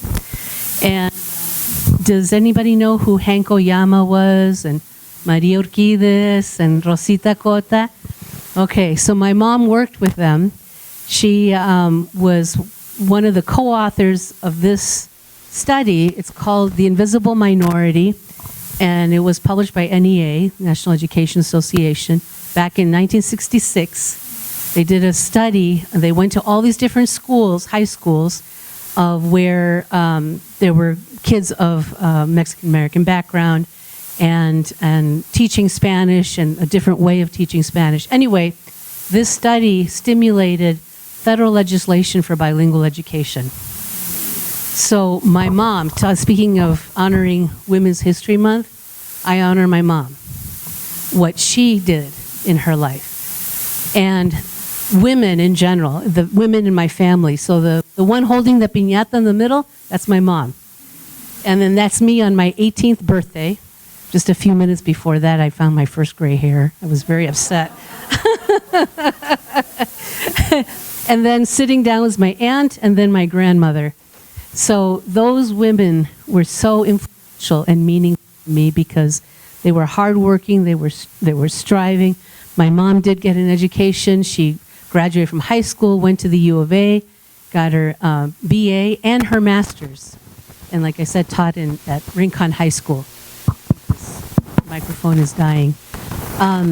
And then I put a smattering of pictures of my family. My uncle, who served in the military, was in the Army. during the Korean conflict. My husband, who's on the other side, he deployed to Iraq twice. Myself as a faculty member at the downtown campus, a picture of my dad and I in Iowa, overlooking the one of the lakes, and he really to dream. He taught me about, because he went through some hardships himself. He came from humble beginnings, and then next to that is one of my cousins. And as I talked to you about the sobremesa after dinner, we had a picnic, and they asked me to put my ballet folklorico outfit on and sing. So they did, and there's my cousin too singing with me, and our little puppy. So I just wanted to share a little bit about that. Next, let's see. Oh, so these women, these influences that I've had really taught me about being grateful for every day and values of respect and dignity of humanity and being caring and being empathetic and striving for excellence. I didn't realize this, but growing up in Iowa, my mom was, part of the Cesar Chavez movement, and not directly, but indirectly, she knew about what was going on, the boycotts for grapes and lettuce. And I just remember going to the grocery store with her, and I love grapes, and she wouldn't buy the grapes. And I was like, why? I want some grapes. No, because we're supporting the movement and the Chicano movement. And so I didn't know this. I was a little kid, and the same with lettuce too. So this is in Iowa. So this is what she was teaching me too and ingraining with me. So anyway, what I wanted to share here is a college. A little snapshot of what Pima College is. You're here at the Desert Vista campus, one of our 5 campuses. And in fact, this afternoon, we're going to be having a ribbon cutting for our Center of Excellence in Hospitality Leadership. Each of the campuses has a Center of Excellence. East Campus has a Center of Excellence for Cybersecurity. Northwest Campus is more in the STEM area. The arts and health professions at West Campus. Downtown Campus, advanced manufacturing, automotive, and then we have the aviation center too. So this has been a part of my life, Pima Community College. I started off as an adjunct faculty in 1997 and then became full-time faculty in 2002, then was in different administrative positions and just really has seen this college blossom and grow. And it's the heart of the community. I love the U of A. I'm a Wildcat too. But so many opportunities for our students of all ages. And 48%, as you can see there, are for students who identify as Hispanic, Latino. So we serve this community, especially this campus, right, that's on the south side. And this institution is designated as a Hispanic serving institution. With the political landscape now, we have to kind of be careful about using different terminology, but it is federally designated as such, and the University of Arizona is too. And what does that mean, a Hispanic serving institution? That means technically, for the federal definition, is that we have 25% or more students who identify as Hispanic, Latino. We have 48 at Pima, right? And so that's important, right? It helps with getting grants and things like that. But what does it mean? It's mostly based on enrollment, but we want to take it a step further in how we serve students. That servingness, a part of the Hispanic serving institution. So what does that mean? What does that look like? That looks like creating a sense of belonging for our students. And what we do as strategies and approaches really benefits all students, right? It validates students. So some of the grants that we've received, I talked about cybersecurity, right? So we have a grant, $1 million grant that we received to help students in cybersecurity, Latino students. So they promote it bilingually. They have programs that are bilingual for students. About a month ago, it's not only for Hispanic students, but for indigenous students. So we had high school students from Tohono O'odham come to the East Campus and learn about coding and cybersecurity. And they were fascinated. They had never been to a Pima campus. They'd never left their community. And now they're going to become, they're interested and they want to go into cybersecurity. So that's an example. Another example we have is Strive Online. It's our Pima Online program of the students who take classes strictly online. So we have Latino students who like doing that but don't necessarily succeed. They drop out or something. So there's a grant to help with that, create that sense of belonging for them. And we have other grants too. But what I wanted to share with you also is some national recognition that we received because of the practices that we use. And what we call is culturally responsive pedagogy practices. As I said, this benefits all students, but if we look at culturally responsiveness, we validate students' knowledge, skills, and experiences. So it's the asset-minded approach. It's not looking at deficiencies. Oh, they got a low math score, they can't do it, they don't have the patience or the intelligence or the skills. No, they bring their own knowledge and experience, and we need to, as professors, as administrators, we need to validate whatever they bring to the classroom, whatever student experience has. Because at the college here, I remember teaching and having students that were 18 years old and 46 years old and everything in between, right? And that's what makes it beautiful. I actually had a chance to choose between teaching at the University of Arizona permanently as a professor or teaching here, and I chose to come here to teach here permanently because of that. Another culturally responsive pedagogy practice is connecting with students beyond the subject matter tutored or being taught. So the classes are smaller. We know our students' names, right? You know all of your students' names. They're not a number. They're not in this large lecture hall. So we communicate with them, we understand them, we know them, and we believe in our students, and we tell them. So this is part of this being intentional and thoughtful with the servingness of being a Hispanic serving institution. So as I started to say earlier, in October of this past year, we, in Washington, D.C., we were recognized, Pima Community College, one of 8 institutions in the country, universities and community colleges, and we were designated the Seal of Excelencia for being a champion in helping Latino students accelerate their success. And so our new chancellor, myself, and another colleague, we went and we were presented with this. It's not an award, it's a recognition and a designation for the hard work that we've been doing throughout the years. And it's a rigorous process. We had to do an application, and they interviewed us. They interviewed me, the president and CEO of the Seal of Excelencia, and my team, and we talked about the data, we talked about the support that we received from our board and our chancellor to have these different programs for our students. And it was an incredible experience, so I just wanted to mention that. And what's the framework for the Seal of Excelencia? It's looking at data. It's looking at the leadership and best practices.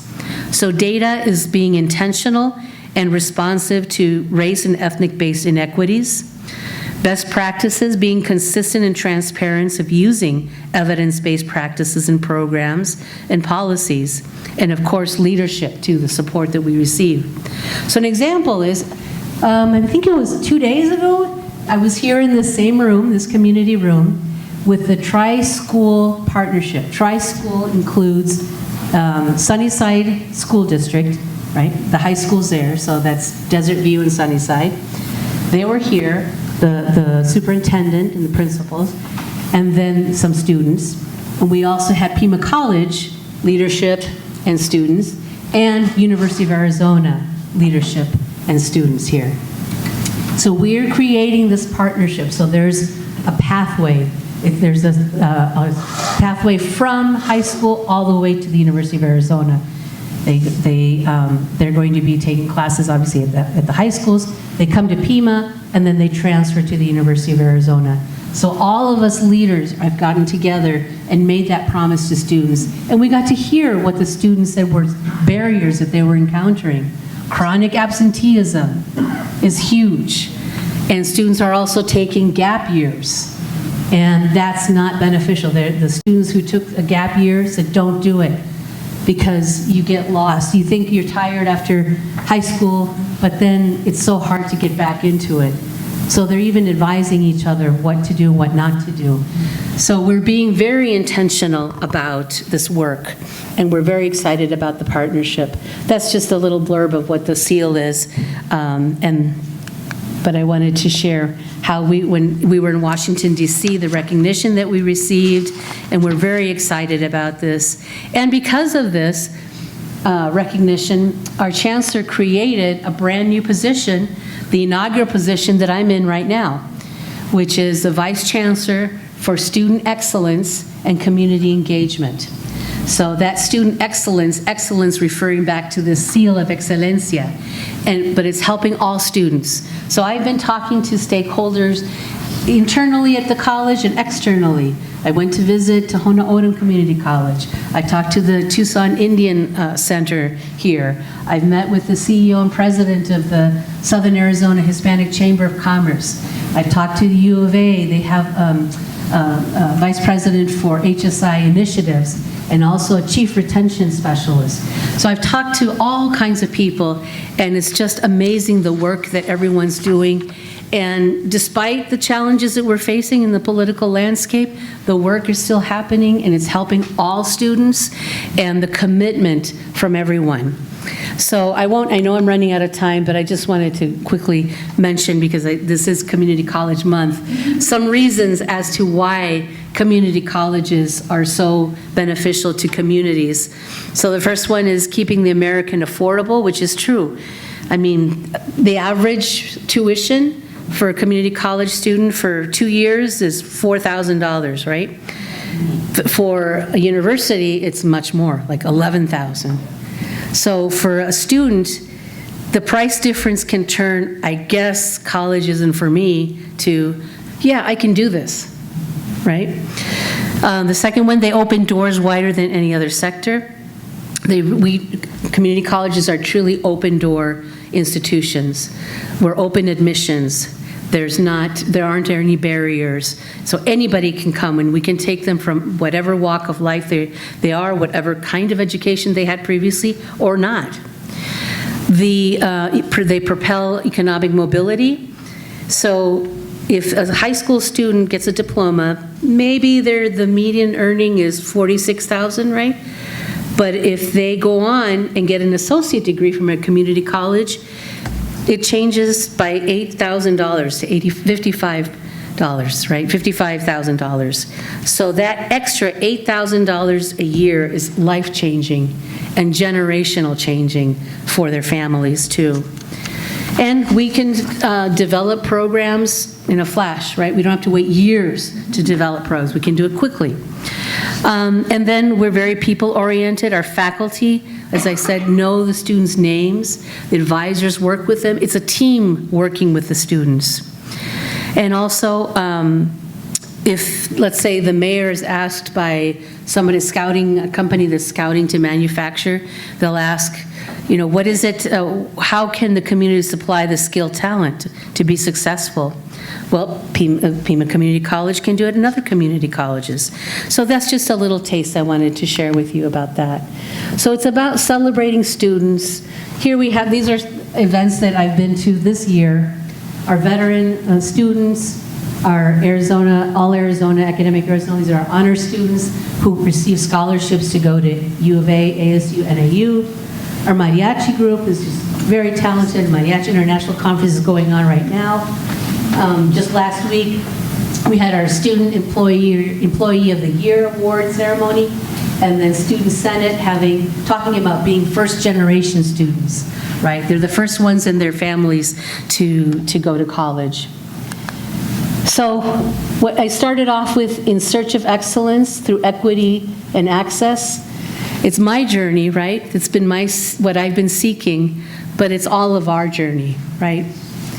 And what you do here in your institution, your program, is exactly to help students and the community in raising the education and raising economic mobility.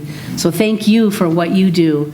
And in your annual meeting today, it's been a pleasure to be here to chat with you. So I thank you very much, and I'm open to any questions if you have any. Thank you. Thank you so much. Yes.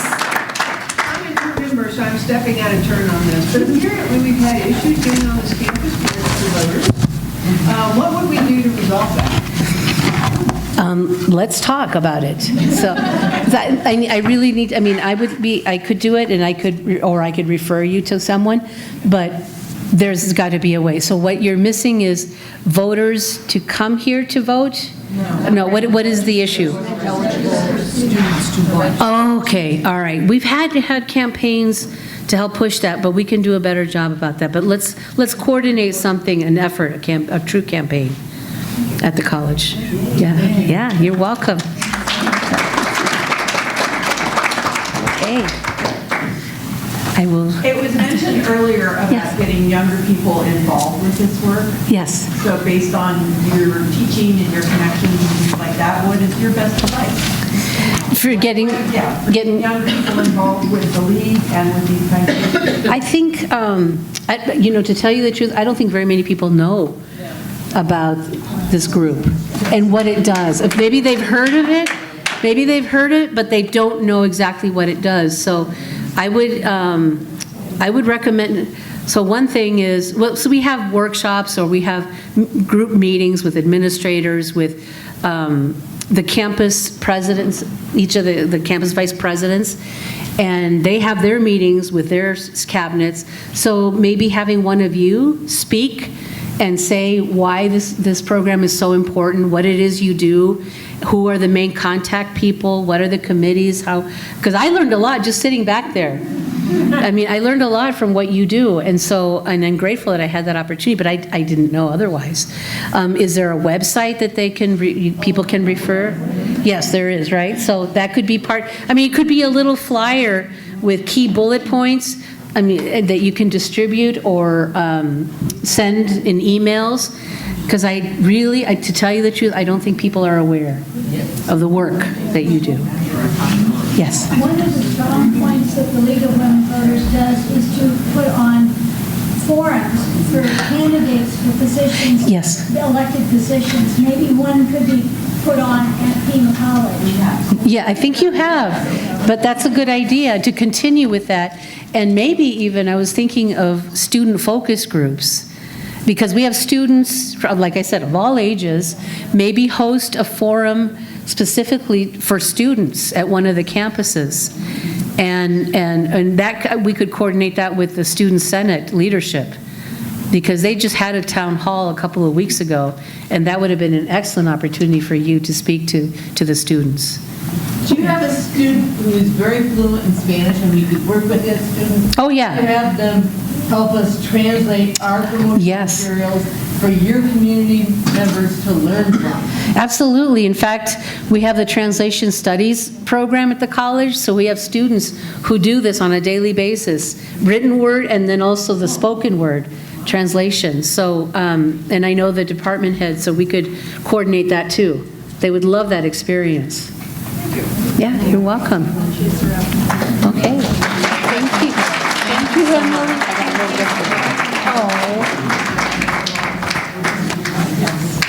Oh, how beautiful. Gorgeous.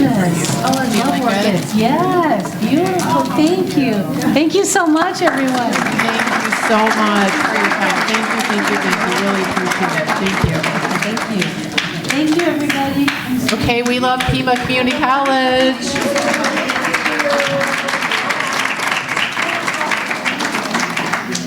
All right, so we're at a good point to take a break. So I think we should eat lunch, and then we'll reconvene, and the restrooms take a left and a left.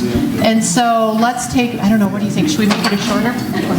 So maybe we'll take a little bit shorter break, and then we'll have a little bit more of working lunch. Is that okay with folks? Maybe 20 minutes for lunch, and then we'll kind of reconvene and start back. So I think next up, we did table an item before lunch, and we have one brave soul coming up to talk about it. So Kathleen Edelman's going to come up and talk to us a little bit, but we're going to propose a name change from League of Women Voters of Greater Tucson to League of Women Voters of Southern Arizona. And kind of the backdrop behind that is that this past year, we looked at all the different zip codes that are in our area, and any that weren't assigned to us, we assigned them to us, and we really cover a broad swath of area. And so the whole goal is that folks that don't live in Tucson, right, to be a little bit more inclusive of Southern Arizona, so everybody feels they can be a member and not necessarily have to live in Tucson, but it kind of reflects that general region or area. So that's kind of the reasoning behind why we're proposing this for next year. There's some steps we have to go through. We have to think about like the website, any printed assets that we have, anything like that. We'll have to, and then we have to go through U.S. and state. So there's forms and things that we have to do out and do our due diligence. It has to be approved. So we're going to start working on this in the interim. And so Kathleen has a motion perhaps that we can talk about or listen to, and if we have any questions or comments. But please welcome Kathleen as we talk about a proposed name change. Thank you.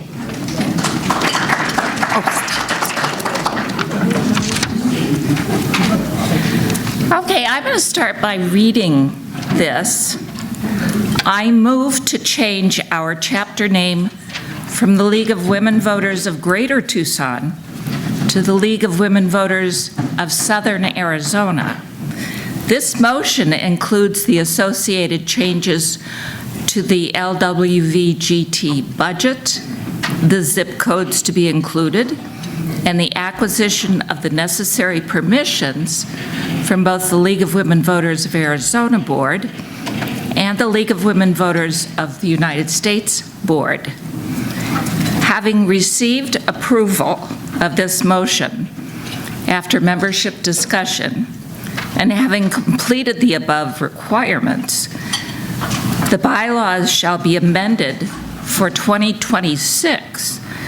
A vote shall be taken at the 2026 annual meeting to approve these bylaws, and the league name will be changed to the League of Women Voters of Southern Arizona. Anybody have any questions? Motion. Oh, I got a motion. Yeah, you want me to read it again? Your motion, we need a second. Second. Okay.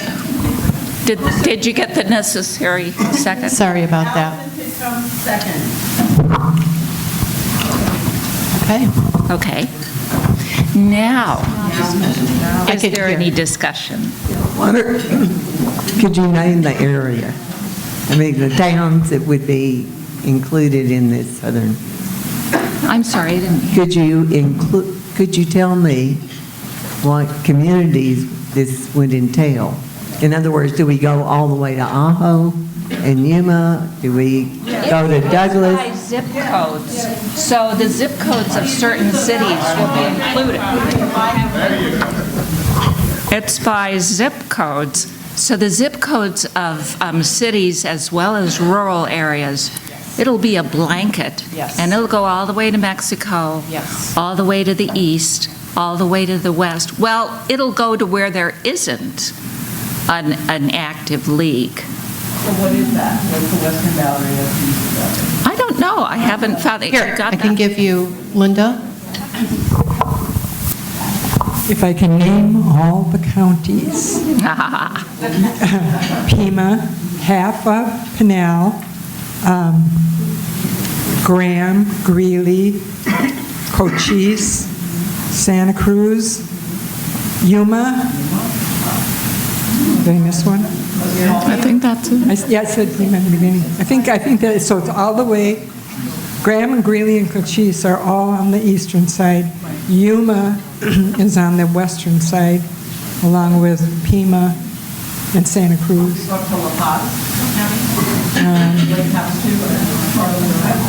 No, I think Yuma is the cutoff. Did that answer? Whoever asked that question, did that answer that? Okay.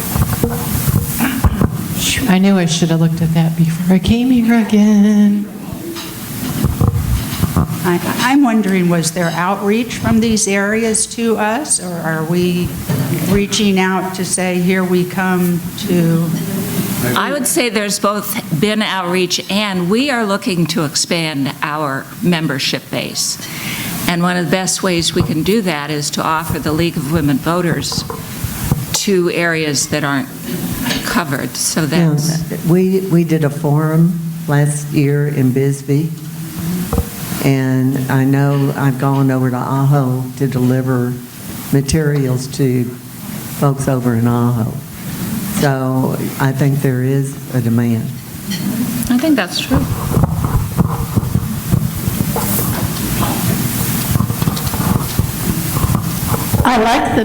I like the name change, but I do have one question. If we give up the League of Women Voters of Greater Tucson, is there some legal protection that some other group can't pick it up?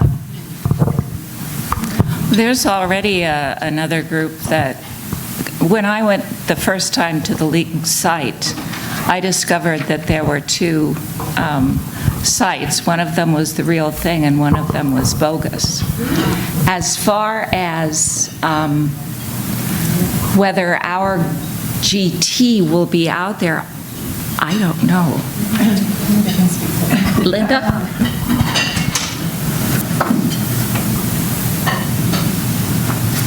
Okay. Kathleen is exactly correct. We have a bogus site out there because when it was changed to GT, we didn't save that URL and keep it for us, so it is bogus. So what we'll have to do as far as the website goes is we're going to have to keep lwvtucson.org and then buy another one, lwvsa.org. Well, I don't know if we would. Northern Arizona uses NA, I believe, not AZ, but I'll check that.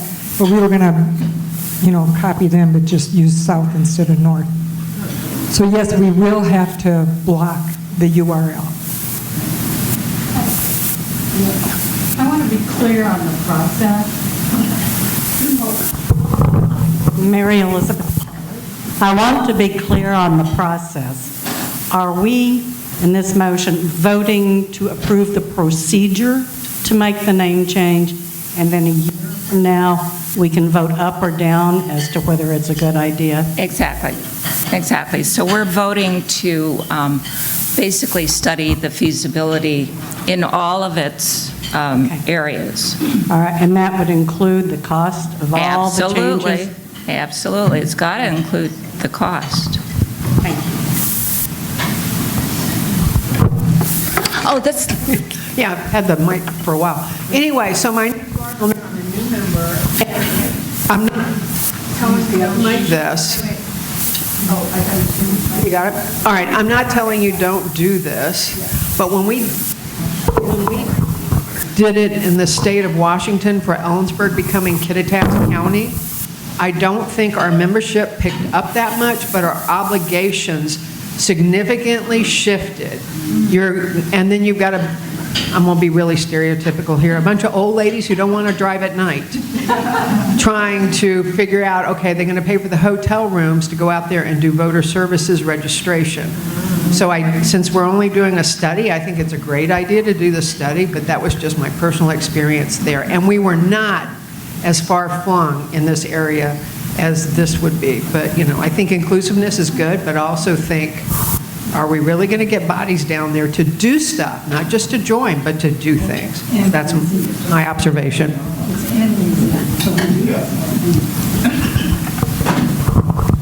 Okay, thank you. Yeah, I think it's a great idea. I know many, many years ago when I joined the league, and I was teaching for Pima in Nogales, we had a strong interest from students. I was teaching a political science class, and students who wanted to start up a league. And one of the things the co-presidents at the time looked into that, and we had a student who was really excited, but because she had some other things happen in her family, that fell off.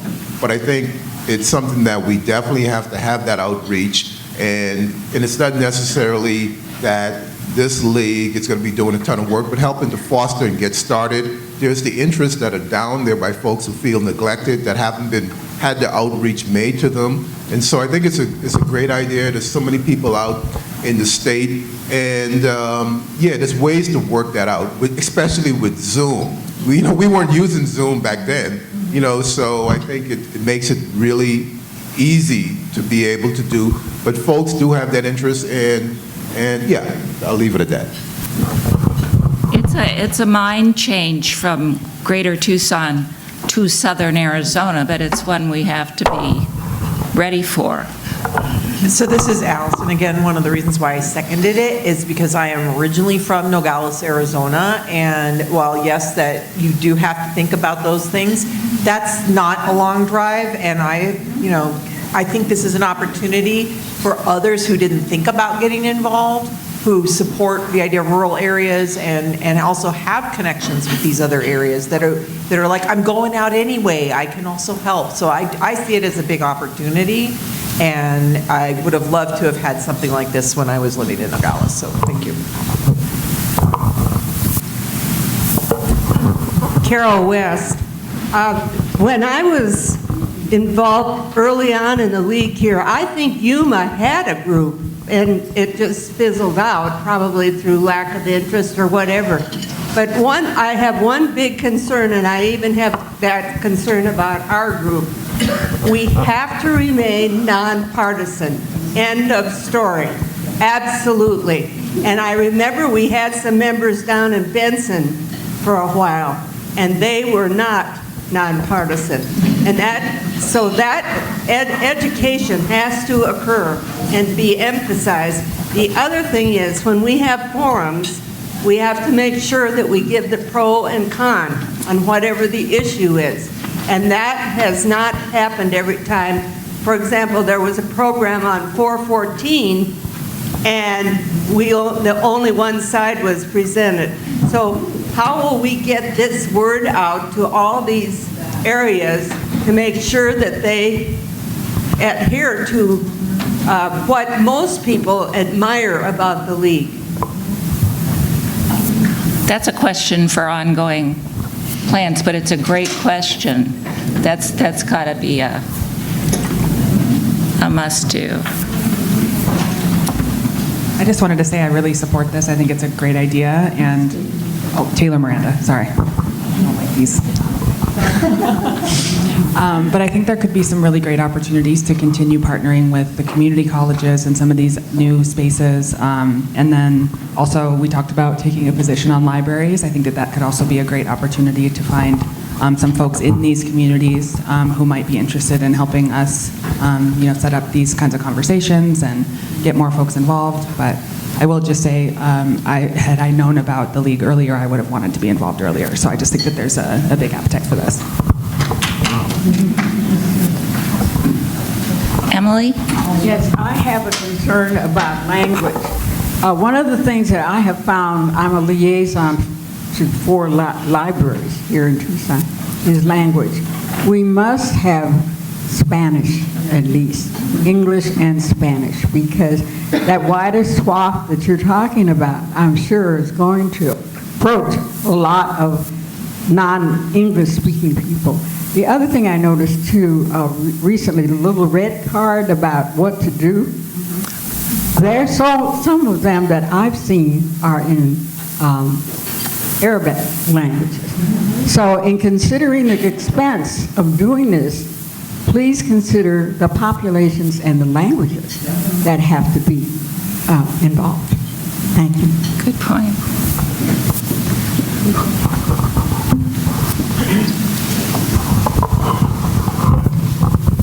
First of all, I have mixed emotions because I really think the name change is good. However, Neil Norton, I'm sorry. However,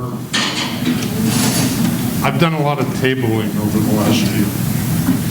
And no matter where we go, no matter who's in attendance of what we're attending, when the people come up to our table, the first thing I ask, do you know about the League of Women Voters? And invariably, 98% of the time, the answer is no. They have no idea what we do. Most of the time, they've never even heard of us. So if we want to expand, we can expand in our own backyard if we get out there and go to Pima Community College and make the people aware of who we are, what we do, and do it on a grassroots effort. Because there's going to be a huge expense, from what I hear, by changing the name, which, again, I'm all for it if it could be done easily.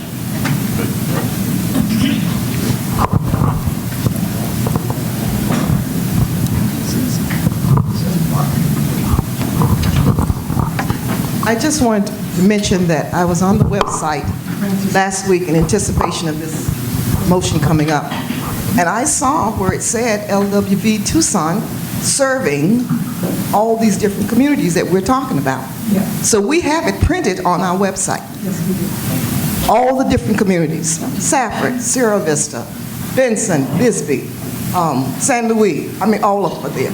So we've been saying this all along. So are we just needing to formalize it, or what do we need to do? But it's on our website.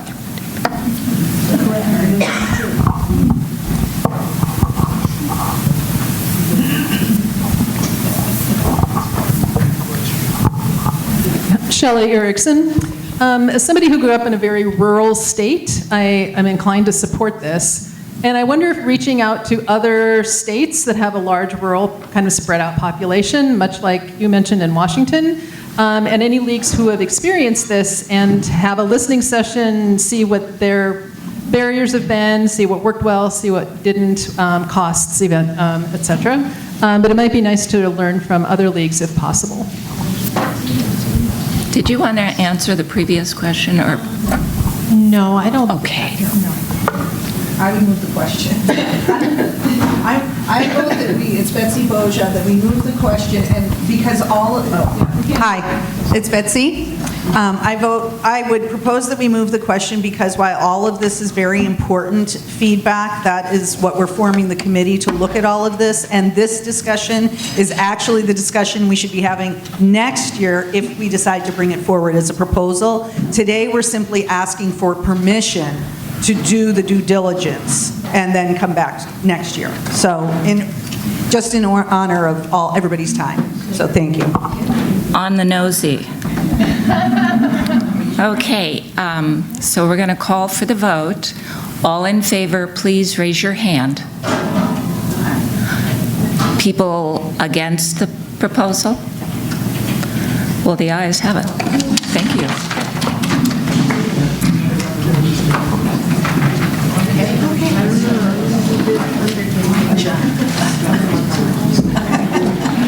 Okay, thank you, Kathleen. Really appreciate that. And Betsy for calling the question. Perfect. Okay. There is a question.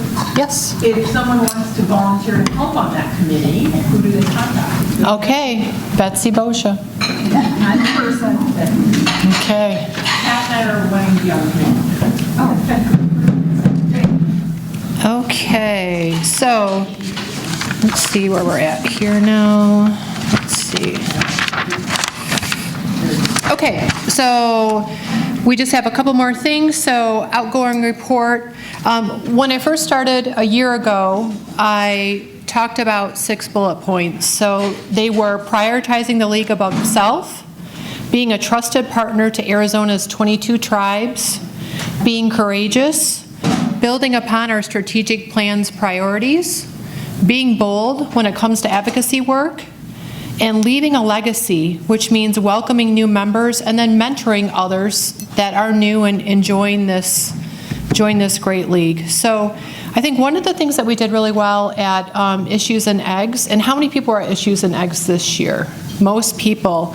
I think Jolynn Begay-Lewis did an amazing job, and she was a community member that was new to us. She was our MC, if you guys remember, and I love the fact that we were able to step outside of our leagues, our folks, and known people to us, and really introduce the community and bring the community member in a really prevalent role. I think that was really meaningful, and I think that kind of parlayed from last year's discussion as well, right? Murdered, missing Indigenous people. So I really appreciated that, and I think those community partnerships are so powerful. I hope we keep doing that in the future. One thing to think about as we think about national, they've talked about the league as a whole moving into more of an advocacy role. And I think that's a big change for a lot of us. It feels different. Even when we talked about the last Proposition 414, and do we support that, do we not? Those are really hard choices. But what I would just encourage us to kind of consider, if we're moving into more of an advocacy role at the league as a whole, is sometimes we may need to make hard decisions, right? By being very purposeful, being very thoughtful, doing our due diligence, kind of like Betsy said, right? We're going to study all of the things about a name change to make sure it's the right decision. And if it happens to be, great. If it turns out to be, that's okay too. But when we talk about public policy positions, I think that is the direction, at least that's the direction we've heard from national, is that we're going to be moving into. So being bold and being courageous and doing our due diligence is part of that process, which is a little bit newer to us. And I think above all, I think, I always thank Victor for mentoring me the past year, and I've tried to work very carefully with Betsy to make sure she's prepared as possible. And, I just really want to say thank you for the opportunity. I think this is an amazing organization. I've learned a lot. I really appreciate it. And I think the league moving forward is just going to continue to grow and to change and to keep being relevant. So thank you for that. Okay. Thank you. Are you done? I'm done. Short and sweet. Okay. Okay, great, perfect. Okay. Wait, I'm going to start with you. Okay. Here. This is to thank Emily for her year of service to the league. You should have a gift card from REI in your email. So, just want to thank you. Okay, thank you so much. Here, I'll set this right here for now. Thank you. Appreciate it. Jeremy, I think we just need that picture, if you don't mind. Point of order. Yes? What about item, did we finish 9 and 10? 9 is Lovely's, yes, and 10 we talked about new business, which was the name change. We did not vote. Well, what about bylaws? We didn't vote? On the We tabled that. What did we table? We tabled the vote on public programs. We voted. No, it's voted. We voted on it. Mm-hmm. Okay, fine. Good. Are we all caught up? Well, the only thing I can is bylaws committee. Kathleen stepped in and did the work instead of Pat, very kindly so. Perfect. Okay, good. We all caught up? Yeah. Okay, great. So we just have we have one league member who passed away this year, Rosemary Neiman. And we were going to play a little video, but we're not going to do that because Carol West filled me in on a little bit about Rosemary's life. She said her first husband was named Wendell. Okay. So who's the first? Okay. The first husband and her worked in Hubert Humphrey's office. And yes, and Rosemary was a development director at Roche Labs, so she was a scientist. She retired to Tucson, and then during her time in Tucson, she hosted the Midtown unit. So she was a very active league member. She passed away this year, and so we, with Judy Wood's help, we always recognize a league member that's passed. So if we could just have a moment of silence.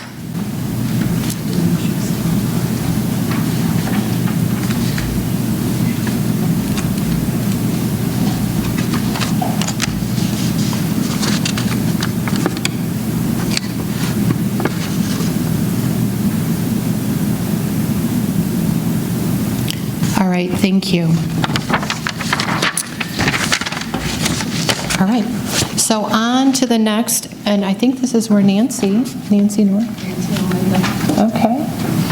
Will come up, and Linda Longlet to the stage, and they're going to present Leaguer of the Year awards.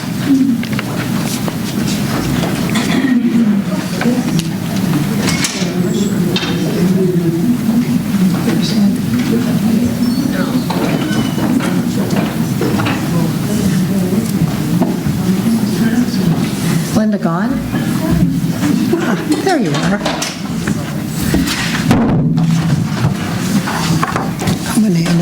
I'm going to introduce this.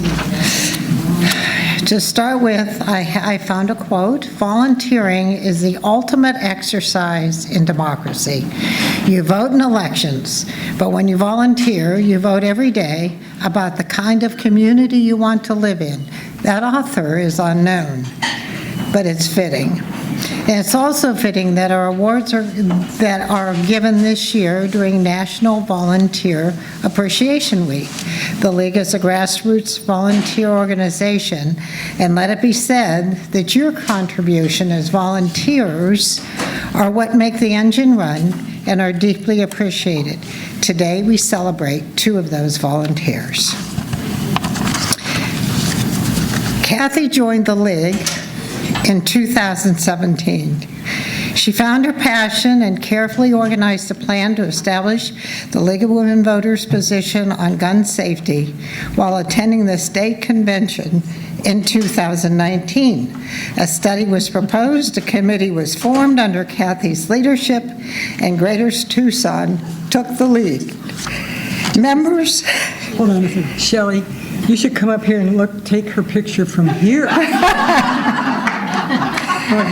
Members were recruited from other state leagues, and the work of 18 months of biweekly meetings began.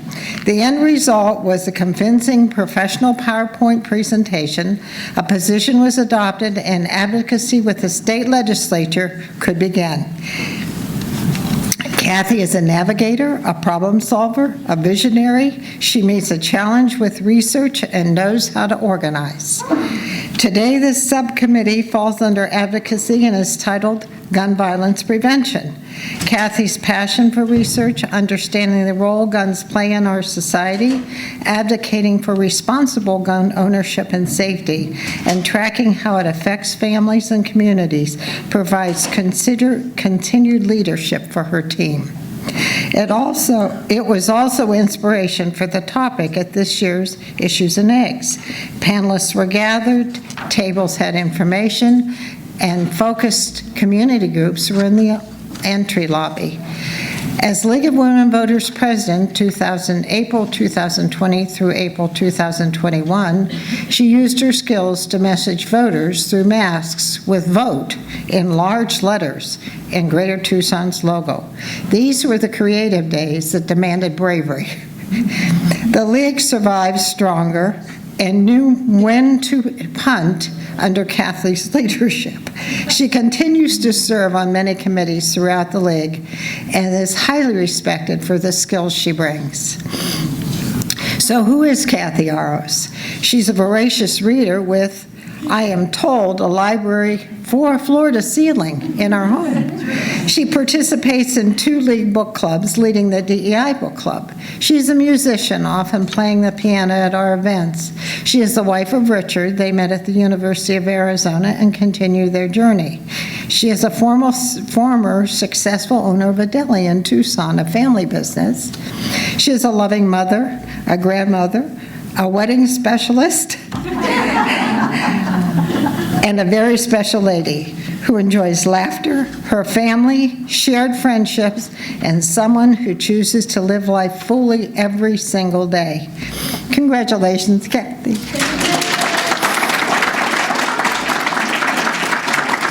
And yes. Thank you for your continuing work and your leadership within the League of Women Voters Greater Tucson. It's been my pleasure to present you with this special Leaguer of the Year award.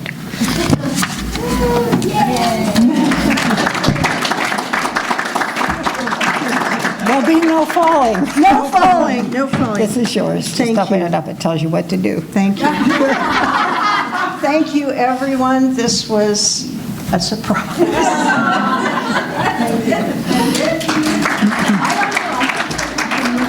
Don't go too far.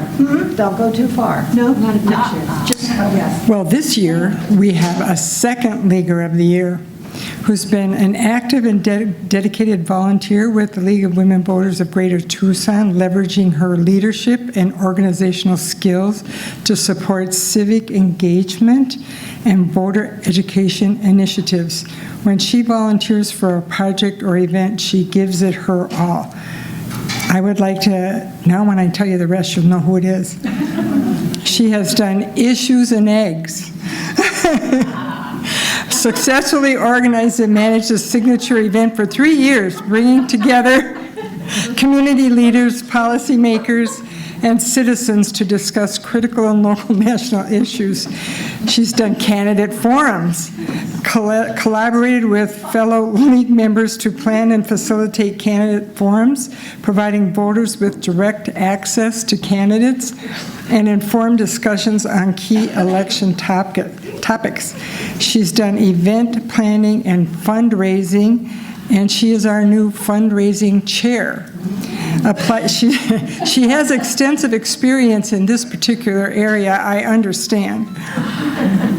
She did corporate fundraising and work with Salvation Army. Is that correct? I hope that's correct. Goodwill, oh. On a more personal level, Sherry loves to golf. She works out extensively, I understand, and she travels.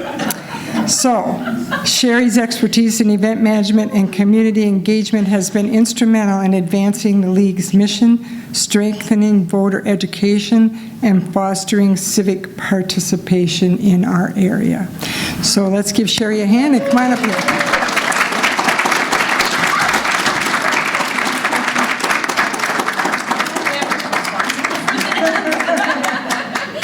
Is it you?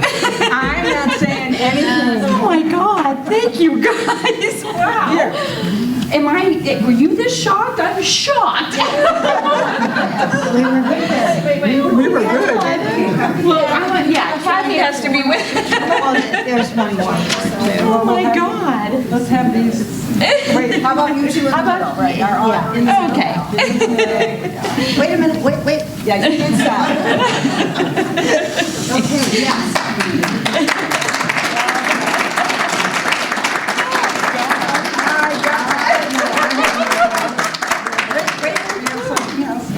More? Oh, there's more. There's more. There's more. Okay. Oh my God. Yes, there's one more word, so we have to fit. We have to stay here. Okay. Yeah. All right, so I have the great honor today to introduce the person who's going to receive one of our Lifetime Achievement Awards. That's Joan Kaltzis. In case you didn't know, Joan has been a League member for 49 years. So next year she'll get her 50-year pin. We decided, it's no time like the present, though, to give a Lifetime Achievement Award. Joan first joined the League when she and her husband, John, who is also a longtime League member, they moved to Lake Bluff, Illinois in 1976. And Joan went to a school board meeting because she had small children and she was curious about the schools. She was the only person from the public at that meeting. And a person there got excited when she came and told her, you really should join the League. And they told her that she should observe the League, which is, or observe the school board, which is something that we do too, Observer Corps. So that is how Joan got her start in getting involved. And she says right after that, she was sucked into the League, as so many of us have been. And so soon after that, though, after she started observing, she was asked to run for school board. So she did that, and she won, unopposed, and kept that seat for 15 years. She also later served in that same community on the Zoning Board of Appeals, position that she at first said, I have no idea what this is about, but she said it was members of the league who had always encouraged her, that she learned from, that these were such smart women who knew so much about the community, who understood politics, and they really helped her come into both her positions in the league and as an elected official. And I know that's true for a lot of us too, have been mentored by a lot of great people. Let's see. I think this is an interesting thing. She served on her local league's board, and she had to go to the state convention, and I think this is really indicative of Joan's commitment to the organization. She actually brought her newborn daughter to the state convention. I don't know if anybody today would do that, but I think that's a great example of her dedication.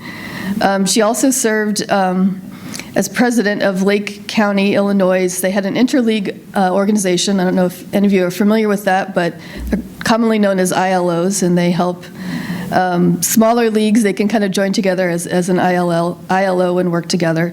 And Joan also helped keep that, because that was a thing that was threatened at the national convention. People wanted to get rid of ILOs from the bylaws, but Joan and a group of people said, no, we need to keep those, and they were successful in making sure that they were kept. And so also in Lake Bluff, Joan began to do candidate forums, something that she became an expert in over time.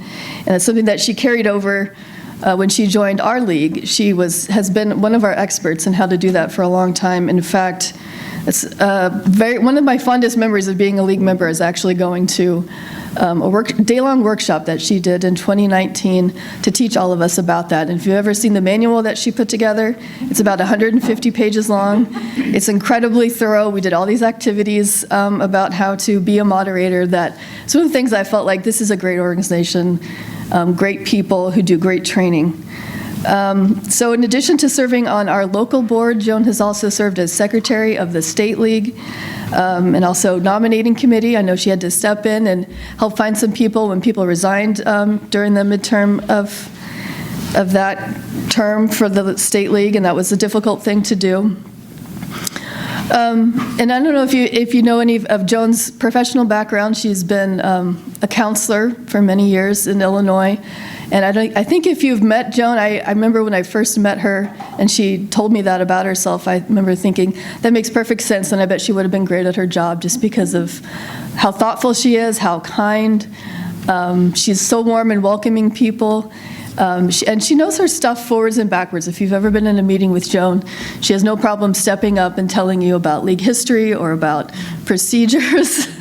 And she does it in such a kind and respectful way, and I've loved looking to her in those moments to learn from her. So thank you so much, Joan. We have a gift for you.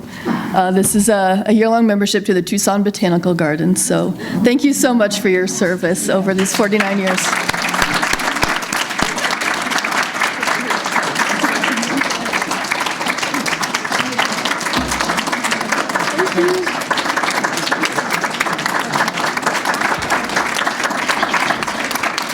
Well, Kate said I always had something to say, and I do. I figure after 49 years, you're going to have to listen to a bit. So when I was told, and I was told because I have no family here, so they let me know that if I had family, they might want to come, and they're here, some of them.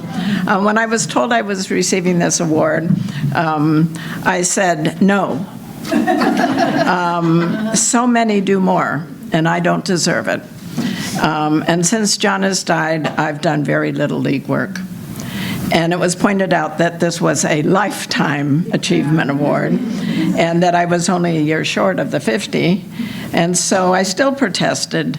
And then Kate, our archivist, called and wanted to know about those almost 50 years. And so after the 50-year recounting that took over an hour, I paused and I reflected, shit, I have done a lot for League. So I'll receive the award. So I sent my kids a note telling them what was going on and thanked them for all the times they were neglected in that my league business had to be addressed, or maybe church business, or eventually village board business, which Kate has alluded to, the latter two bestowed on me, thanks to league opportunistic sucking ins. So I stand here today and I accept this award in the name of all the league members who spend years strengthening and supporting, and in some cases salvaging and shoring up league, and who never get an award. So there's a history, though, to my being gifted, and Kate has alluded to some of this, and it comes laden with strong and influential women who always seemed to be dedicated and who recognized something in me, especially when I was young. And they offered me a place to belong, from which to serve, to rise, and to find my voice. So I started as a somewhat more than somewhat insecure 32-year-old in awe of older women who seemed to be connected and knew everything that was going on. And they could discuss, and you've seen a bit of that today, they could discuss a point of procedure forever. League was held together by an overwhelming awareness and adhering to its time-honored offerings and strengths. I'll mention a couple. Gail Howe, who noticed me at that school board meeting and said, "You can do this." 15 years later, I retired from the school board. Mary Matthews, a very active league member from Lake Bluff, my hometown, actually, Lake Forest, Lake Bluff, they joined together, who sent word to the Greater Tucson League ahead of my even arriving in Tucson that I was coming. That was 11 years ago. Carol and Mary were part of the posse who went after me because Mary had said, "She's coming, so don't let her get away." I had no chance. And Phyllis Albrecht, our first woman village president in Lake Bluff, I roomed with her at state convention in Peoria, and the next thing I know, I'm appointed chair of the Zoning Board of Appeals and the Plan Commission. And then Shirley Sandilands, who's not here today, I happened to have her to lunch when John and I moved to Tucson. I thought the two of them had worked within adjoining school districts, and maybe they knew people in common. So she ate my lunch and then announced that she had just been elected state president and I would be her secretary. And Herschella Horton, who has, as you know, passed on, who ate a lot of John's famous Greek tuna sandwiches at my house as we labored through a manual for moderators. And Judy Wood, I know she's here somewhere, yes, even though she's older and more agile, but she is more agile than I, she's had my back. And she had to remind me that I hadn't registered for this meeting. So anyway, and in case you haven't noticed, League members get older together gracefully. We talk of League as though she were a near relative whose well-being we were very concerned about. But she has given meaning to our lives, kept us involved, and open to all kinds of issues and lives around us. We don't get to quit. We empower, and we are empowered forever. So at my age, I wish I had, though, more time and energy to get involved in more places in League with more of my passion. And while I'm very grateful to these strong and opinionated, wise and worrisome women who have always accompanied me on this journey, who gave me purpose and a place, I look around and I see kind faces of those with me on this same road right now, in this common ground place with these values we share. And I say from deep within, thank you. And a word of gratitude to the men of League. Adrian, who offered to fix my flat tire on a moment's notice. Neil, I do want to believe that, Neil, that you're happy when you see me, because you seem happy when you see me. And Victor, who knows he can call me at night, in the middle of the night practically, and say, be on the south side at 7 o'clock in the morning for running and winning. And Frank, my favorite sergeant major, loved meeting him. I come from a military background, so Frank was is my favorite sergeant major. And best of all, they are all graciously willing to give me a hug. So, and I'm hugging my way home, by the way. So I want to thank my family. 3 of them are here from San Jose, my son David, daughter-in-law Leah, and my granddaughter Sophia, who is, by the way, a member of the San Jose Santa Clara League. And I have 2 other sons who texted me this morning saying, Mom, don't you think it's time you got a tattoo now with League, something on it? And anyway, yeah, well, forget that one. But thank you to League. And I guess in all fairness to my ability to live this long. But finally, I would be remiss if I didn't mention my allegiance to the bedrock purposes and policies of this organization, born out of women's sufferings and dreams, faith, and growing pains, all of which I still, after 49 years, still hold dear. So there's a song by Phil Oakes, When I'm Gone. I don't know how many of you have heard it. And I'm not gone yet, but there are a few lines and a refrain which I'd like to leave you with. And I thought about singing this, and maybe I will. What the hell? I can't add my name to the fight when I'm gone, and I can't question how, when, or why when I'm gone. I won't be asked to do my share when I'm gone. So I guess I'll have to do it while I'm here. I guess I'll have to do it while I'm here. Thank you. Thank you.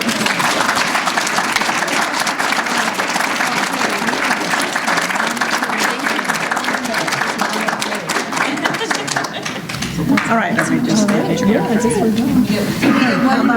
Three, we got 1, 2, 3. Oh, but then we just need the 3 winners. That's right, Move down. Okay. So they're not. No, I'm asking you to move into the middle, not move. Thank you. Where? There. Yes. That's about it, sweetheart.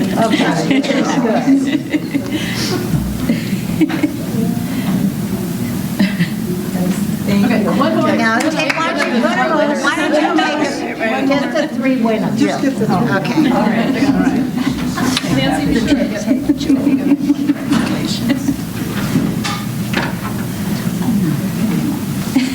all right.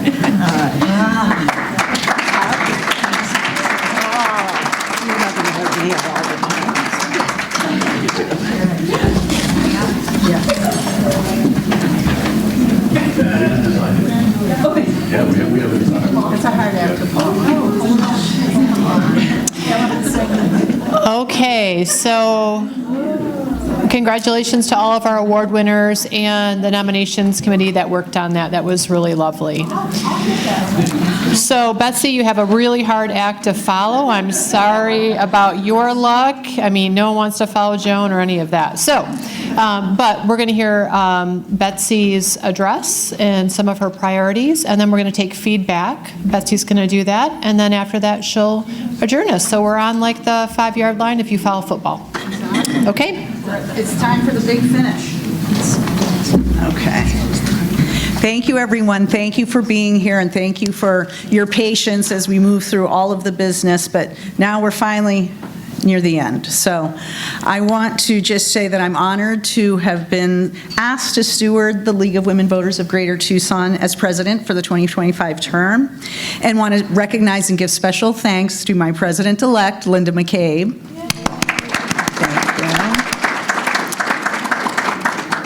So, as your president and president-elect, we are both committed to guiding the Greater Tucson League in the coming year as we collectively fulfill our mission to empower voters and defend democracy. As we gear up to do our work, the stakes now are so much higher, and I've adopted a motto to guide me, and I share it with you: courage, commitment, and community. Courage, because these are unprecedented and unpredictable times. Our work sits squarely in the crosshairs of an administration that is seeking to undo voting rights, as we have seen with the SAVE Act. What we have taken for granted, our ability to educate and register voters, is now an act of resistance. Commitment, because access to the ballot for all is the cornerstone of what we do and have done for over 100 years, and some of you in this room for 10, 20, and 50 years. So thank you. Our commitment is unquestionable and unwavering. Community. We will need each other now more than ever. Our trust and commitment to one another is what will see us through. It always has. Person to person, neighbor to neighbor, group to group, we pledge our support to one another. This may mean stepping up in ways you have not in the past, making an extra effort, asking how you can help, checking in on each other, and being mindful that each of us is impacted by current events in different ways, and some of us much more than others. I have no doubt that this is a caring community, and we will treat each other gently, respectfully, and thoughtfully. On April 17th, 2025, the League of Women Voters of the United States declared a constitutional crisis in America and launched the Unite and Rise 8.5 initiative to engage and mobilize 8.5 million voters between now and November 2026. They stated that, "We know that our system of checks and balances, rule of law, and free and fair elections are under attack, so we cannot proceed with business as usual. We must fight back to save our democracy. We cannot afford to fail the generations to come." The work of the League of Greater Tucson will support this initiative through our ongoing voter registration and education efforts and support of our positions. One way to increase voter education, which is sorely needed, is through the work of the Observer Corps. The Observer Corps monitors and reports on local government meetings, such as school boards, the City Council, and the Corporate Commission.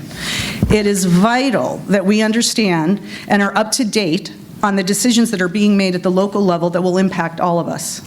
At a time when the press is under attack and confidence in media is at an all-time low, the League can be a trusted source of information for our community. We will be highlighting this information more prominently in This Week in Greater Tucson and on our website, and I encourage members to get involved in this committee. As mentioned, we are also going to have to get more engaged in fundraising for our league. As you all know, the changes to the dues structure mean that less of those funds come directly to us. The success of our Issues and Eggs fundraiser continues to grow as an opportunity to support the league, as a way to educate people, and as a community builder. Last year, we began sending out fundraising letters twice a year, a practice I will continue, but we will need to explore grants, other fundraising opportunities. We will be forming a committee to spearhead these efforts, and if you are interested, please reach out to me.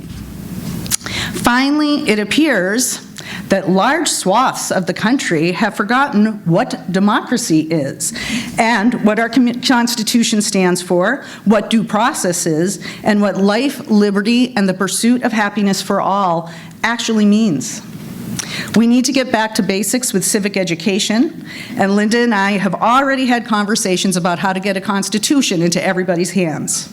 We are also exploring hosting a Lecture on Tap series featuring local educators offering informal lectures on topical issues in a communal and fun setting, so stay tuned for that.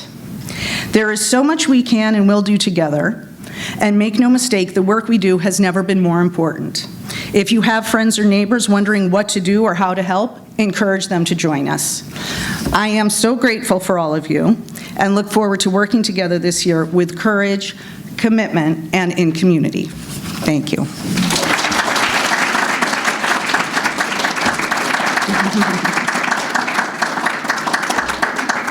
Okay, my final act is to ask the membership if you have directions for the new board you would like to share.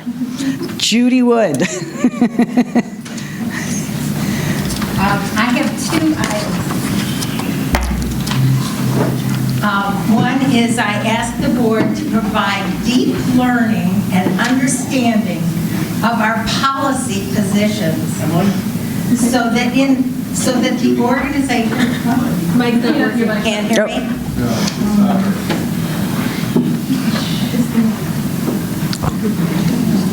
Okay, can you hear me now? No, not even. Speak up. Y'all, this is the kindergarten teacher coming out. Okay. I ask the board to provide deep learning and understanding of our policy positions so that the organization can make informed decisions next year about the policy positions and what we may wish to modify, delete, etc. Second thing I wrote down before Betsy gave her remarks. And so I'm asking the board, and I just want to reinforce this, that we explore expanding the Observer Corps to become a critical component of the organization because the League of Women Voters has such an established reputation. If you realize this year, when they needed to know who was going to be the next supervisor, they said, let's have the league do a quorum. So we're well established. They trust us. So we need to engage this Observer Corps so that we can be a critical part of the democracy in our community and know what's going on in our local government in case somebody gets crazy. Thank you. Thank you, Judy. Anyone else? Okay, next I get to ask if anybody, sorry. I'm sorry, Emily. I just want to say again that in budgeting, please consider language other than English only, please. It's very important. We need to reach out, but we also need to reach out where people can understand us in their language and pass it on. Either way, English or Spanish, whatever language is still prevalent in our population. Thank you. Thank you, Emily. Okay. Shelley. Shelley Erickson. This is on the website and we talk about it, but I also would like to make sure that we're confirming and affirming our commitment to diversity, equity, and inclusion. There's a lot going on right now. It might seem like we're alone, but we're really not. And so continuing to keep that in mind. A land acknowledgement actually needs actions, not solely just not reading. That's important too, but we really need to continue those. And continuing to support Running and Winning, which reaches out, National Day of Regional Healing, which also reaches out, Initiatives and Eggs. So those are ways that we can continue to connect with community members who may or may not be aware of what we do. Thank you.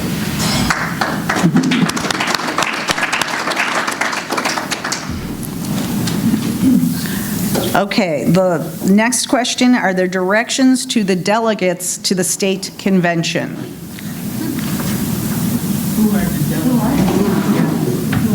Who are they? I'm one. Is anybody a delegate? Anybody else? Just raise your hands. Okay.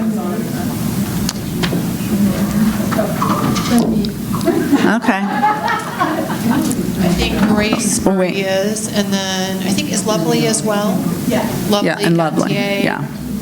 Yep. So I think, Phyllis, you have a question? No, I just want to make a statement. I think that we have to make ourselves more visible. We need to try to get on television free, some kind of, when they want to interview people. I think we need to be on television so that not everybody goes online and searches out, but they will, they see something on the news or different, and a lot of the networks the local networks are always looking for news items. Right. So I think we should be calling the stations. I know, the president and the state league presidents both do. Yes. And really pushing, making us more visible. Okay. Yeah, I agree, Tammy. Anyone else have any thoughts, directions to the state? So I get to make announcements now. So the one announcement that I do have, and I think earlier when we were talking about our frustration with the changes that were made to the dues structure and how that works, we have a state convention. It is May 17th and 18th up in Phoenix. We need people to register and go. This is when the decisions are made. This is when the conversations are had. This is when we can register our support or opposition. It's when we can share what our priorities are. It's also an opportunity for learning. They're talking about having plenary sessions, speakers, get out the vote training. So I really encourage all of you to attend. If there are folks who would like to attend and maybe aren't sure, please reach out to me. I'm happy to have conversations about making sure as many people can attend as would like to attend. But don't miss out on being in the room when decisions are made that impact us and then wonder why this decision was made and we weren't there. This is the opportunity. And I would also like to say that the League of Greater Tucson, currently named League of Women Voters of Greater Tucson, is the largest league in the state. So let's show up and show out. So that is my announcement. And other than that, I don't know, Grace Marie, do you have a question? Oh, I was just going to give a plug for the state convention. Yeah. It's going to be really fun. I'm an advocacy consultant with the State League, and we are planning the convention right now. It's going to be really great. We have some awesome breakout sessions and keynote speakers coming in. So it is in Scottsdale, but it is worth the drive, I promise. Please, please, please come. Yes. Oh, Neil. For those of us that are not able to get away at that time, are we allowed to, or is there a way we can voice our feelings and desires to the state without being there? No. Just through one of the... Yeah, through one of the delegates. You can let us know what your concerns are. Email, we cannot... No, it's similar to here, right? This is our annual membership meeting. If you're a member who's not in attendance today, but you have you can reach out and tell us, but where it has meaning is in the room, and you can't vote if you're not in the room. So that's how it works. Any other questions? Isn't Emily going to be our state president? Yes. Yes. Yes, she is. Yeah. There's our state president right there. Yeah, there you go. Thank you, Emily. And I'm happy to bring any concerns or comments forward. You can email me directly. I will take them all and I'll share them as well. So that's no problem. I'm happy to do that. Any other thoughts, feelings, concerns, hopes, dreams? All right, then, as I was saying earlier, I really wish I had my blinged out gavel, but I don't. But I'm going to gavel us out. This meeting is concluded. Thank you so much, everyone.